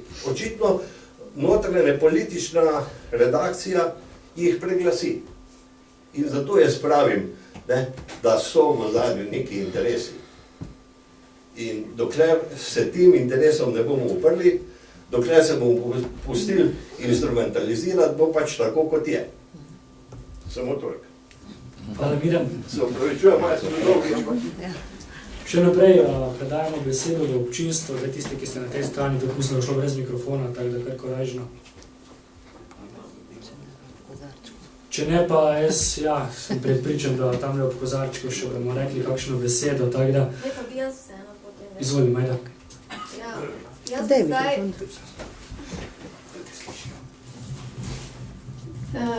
Jaz bi zdaj nekaj povedala, ne? Eno tako zgodbico, ki smo že novinarji, ne? Pa delamo zgodbe. Škofa Grmiča ste verjetno poznali, ne? On se je zoprstavil celemu svetu, glavnemu svojemu šefu, Bogu, vsem, ki so bili nad njim, ne? On je načel komunizem, ne? In krščanstvo. Bila sem na enem njegovem predavanju. In takrat smo se pogovarjali, in takrat je bil Janša tak glasen, takrat je bil Rodene. In jaz sprašam škofa Grmiča, gledajte, kaj se dogaja tu pri nas, ne? To, kar Rode počne, to, kar Janša počne, in mu pač začnemo naštevati to in to. Jaz sem rekla, gledajte, to so vse elementi fašizma, ne? Sem rekla, mene je prav strah, kam to pelje v naši družbi. In on se je nasmejal, ne, tako se je on znal, ne, s tistimi zobki, razporikve zobmi, simpatičen, neskončno, pa prišel do mene, pa je rekel, vete kaj, prav imate, to je fašizem, fašizem tudi znotraj cerkve. Ampak pa je rekel, ampak strah, pa nas ni treba biti. In se je nasmejal, ne. In meni se zdi, da je večina teh problemov, ne, s katerimi se ukvarjamo na veliko, na vseh nivojih, od lastništva do urednikovanja, do podložništva, do tlake od jutra do večera, do prenizkih plačil. Posledica tega, da nas je novinarje strah. Strah nas je enostavno, na vseh nivojih nas je strah, ne? In potegnili se bomo za tiste, za katere čutimo, da smo tisti, za katere se moramo, ne? Za druge se bomo borili, pa bomo vse dali od sebe, ne? Za sebe.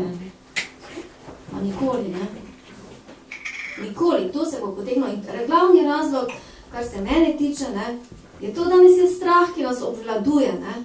Ne upamo zucnit, mucnit, niti uredniku, niti kolegu novinarju, niti oblastnikom, niti lastnikom kapitala. A ne? Zdaj pa smo tam, kjer smo, ne? Meni lahko rečeš. No, to se mi zdi, da nas je enostavno, se moramo enkrat začeti zavedati, da smo novinarji in enostavno, da nas ne sme biti strah. Za nas same se potegniti, ne?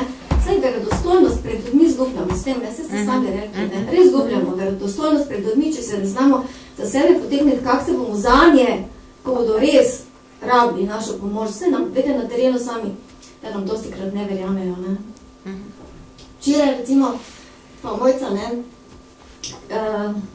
radio Štajerski tednik je izjemno oštar, ne, res je oštar, zadnja 3 leta in je pridobil na veljavi, ne, in je med ljudmi, mali ljudje so ga začeli ceniti. Županu se je mogoče zameral, ampak mali ljudje ga pa cenijo, ne, in ravno včeraj na Vidmu, ne, so prišli po seji, ne, pa so rekli, čute, gremo na pijačo, ker novinarji vi pa res se potegnete za nas, zadnje čase. To pri nas moram reči, ne, se moramo Štajerskemu tedniku predvsem zahvaliti, ne za ta sloves, ne. Lahko se Majda tule dodam glede straha, ne. Ta molk pa ta pasivnost, to je res zastrašujoče. To tudi mi v društvu novinarjev v bistvu opažamo, ker hočemo, recimo, mi hočemo izhajati iz posameznih aktivov in iz reakcij znotraj aktivov. Mi recimo, ko se za karkoli zavzamemo, če se pa mogoče se premalo ali pa ne dovoljkrat, ali pa vedno se o tem sprašujemo, ampak vedno izhajamo iz utripa posameznega medija in iz razpoloženja aktiva tam. In če se aktiv tam sam za sebe ni pripravljen postaviti, boriti, oziroma da so tam neki posamezni klani, kjer za enega bi se torej borili, za drugega se ne bi, za tega vemo, da je len tega kar ne odslovijo, a ne, tega tudi precej, a ne, veliko je neke hinavščine v novinarstvu, isto kot vseh drugih poklicih, a ne. In tudi čisto človeških reakcij, ta strah, a ne, ko misliš, sediš pri svoji mizi, pa upaš, da do tebe ne bojo prišli, samo bojo prišli, enkrat pridejo tudi po tebe, zlasti takrat, a ne, ko pustiš, da to teče samodejno, a ne, ko ni nobene organizacije več, ko ni več nobenega povezovanja, in to je zelo težko vzpostavljati. Zato, da smo mi na delu eno izjavo ven dali, smo porabili še časa, bo lahko Blaž potrdil, a ne, recimo, ko je tudi član UOJ-a in član aktiva na delu, da se je sploh karkoli reagiralo. Ker ti ne moš mimo tega, kar ljudje tam po posamezni redakciji čutijo ali pa hočejo ali pa ne. Na koncu ti pa rečejo, bili so primeri, ko smo se zavzeli za kak medij, pa so nam rekli, a ne, ko pa se vi zdaj to, mi se pa s tem ne strinjamo. Bili so primeri v preteklosti, sploh iz lokalnih medijev, ko so rekli, ko pa se zdaj tole društvo gre, pa se postavlja, pa, a ne, če pa ne reagiramo, pa spet rečejo, to društvo itak nobenega ne zaščiti, a ne. Po eni strani se meša tudi vlogo sindikata in društva, ki se vedno bolj prepletata. In ko ne reagiramo, ni prav, ko reagiramo, a ne, pa spet narobe. Skratka, ful je problem najti neko, čeprav v principu vsi vemo, kdaj se bi mogli oglasiti, pa da bi se mogli, pa vsi govorimo o solidarnosti, sam se res konča na posameznih primerih.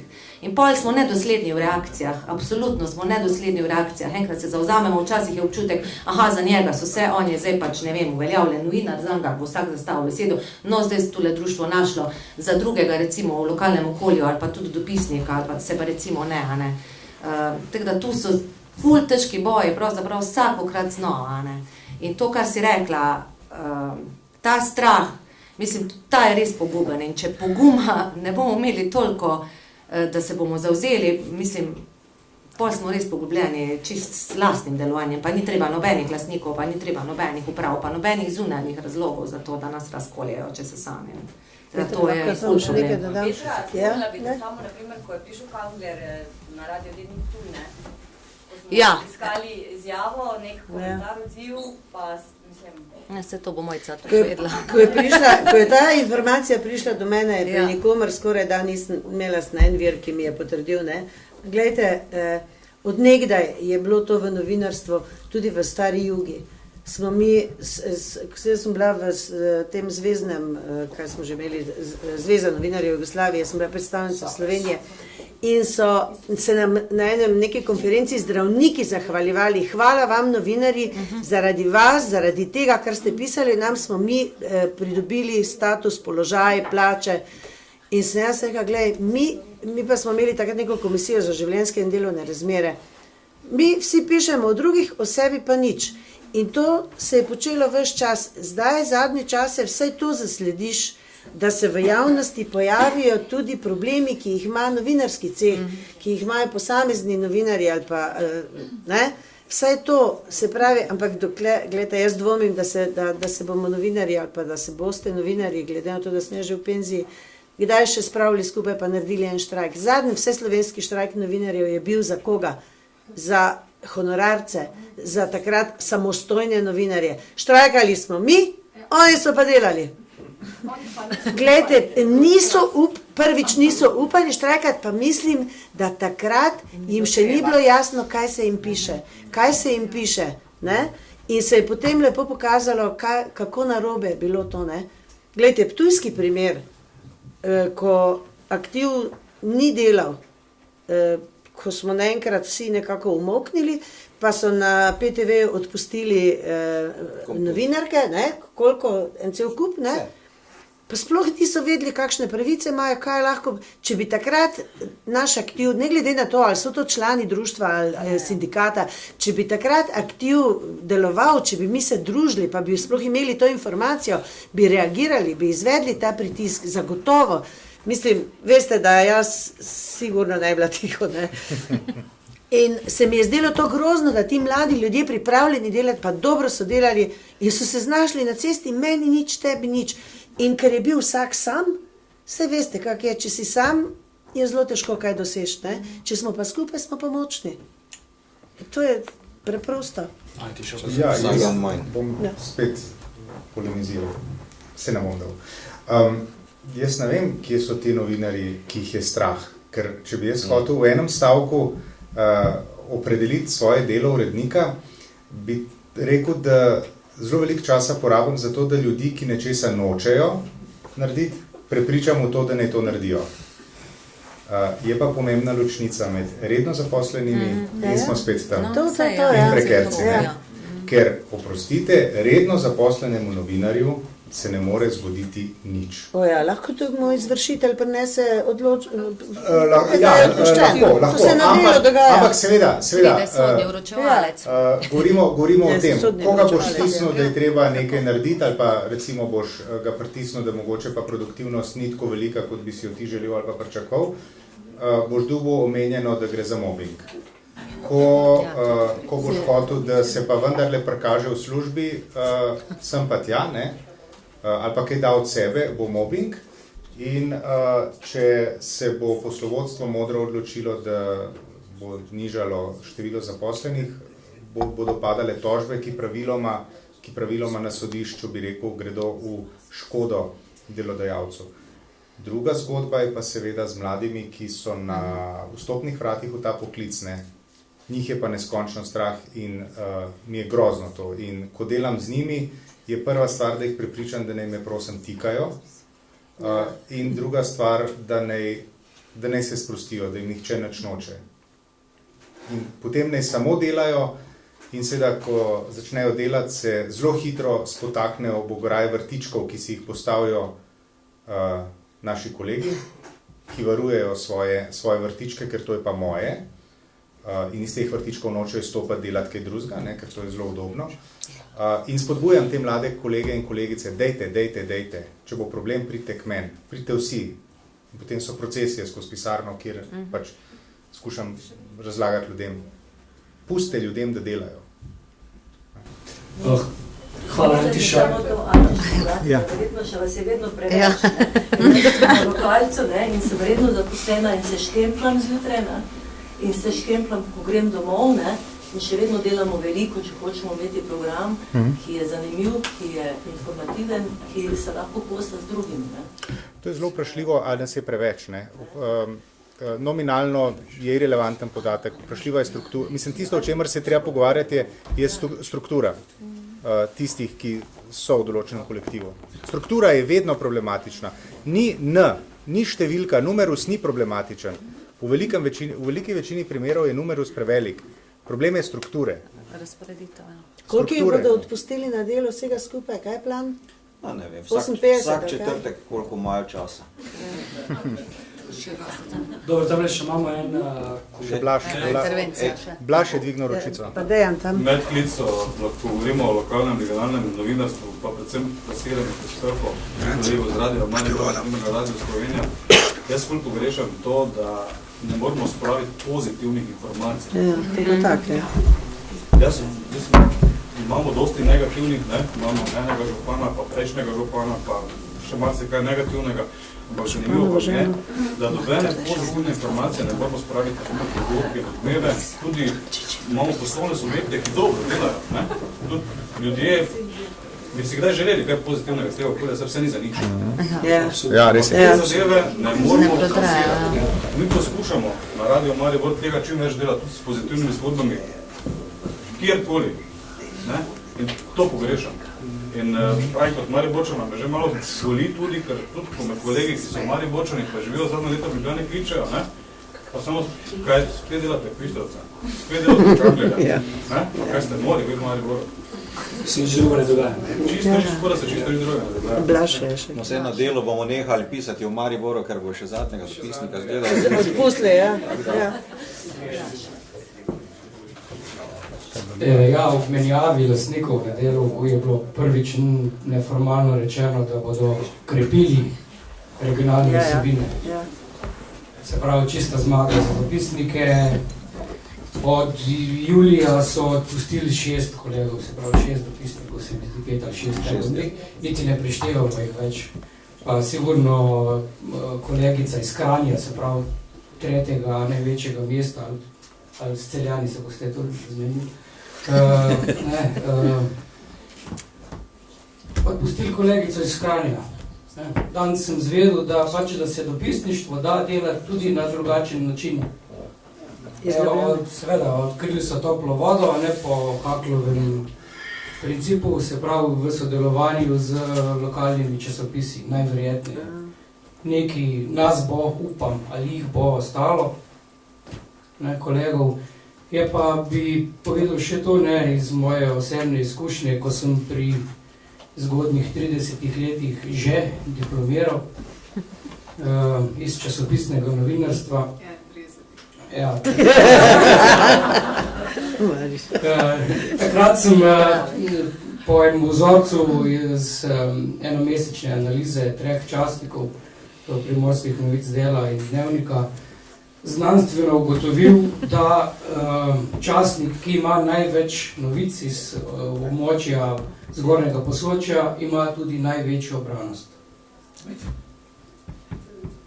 Mislim, to sem pol leta sem drago za to. In ta delež branosti je bil praktično enak številu deležu člankov. Primorske novice so imele takrat 2 dopisnice in pol, Delo je imelo mene, Dnevnik je imel pa nekoga, ki je to pokrival iz Gorice. Se pravi, niti ni imel svojega človeka. Se pravi, če se sploh ni treba nič dodati pri temu, ne? Če imaš tam človeka, ki ti dela, boš imel branost, če ne boš imel, pa ne bo. Ne? Ampak to, zmeri tu vidim, ne, prepričujemo prepričane. Ne? Urednik je tu Antiša. Manca. Ki ni iz Ljubljane. Ki ni iz Ljubljane, no. Pa da je Taša se še urednika. Dobro, jaz bi zaključil na tem mestu. Pa Sinič. Urednik pa lastnik. Hvala vsem sogovornikom za vaše misli. Prosim, nadaljujemo tole ob žlahtni kapljici. Povejmo, kaj se še imamo zapovedati. Sicer pa še enkrat iskrena hvala. Torej, vam 6. hvala tudi Muzika Fejus, da nas je gostil. Vam pa samo prijazno povabilo, da še ostanete malo med nami. Hvala lepa.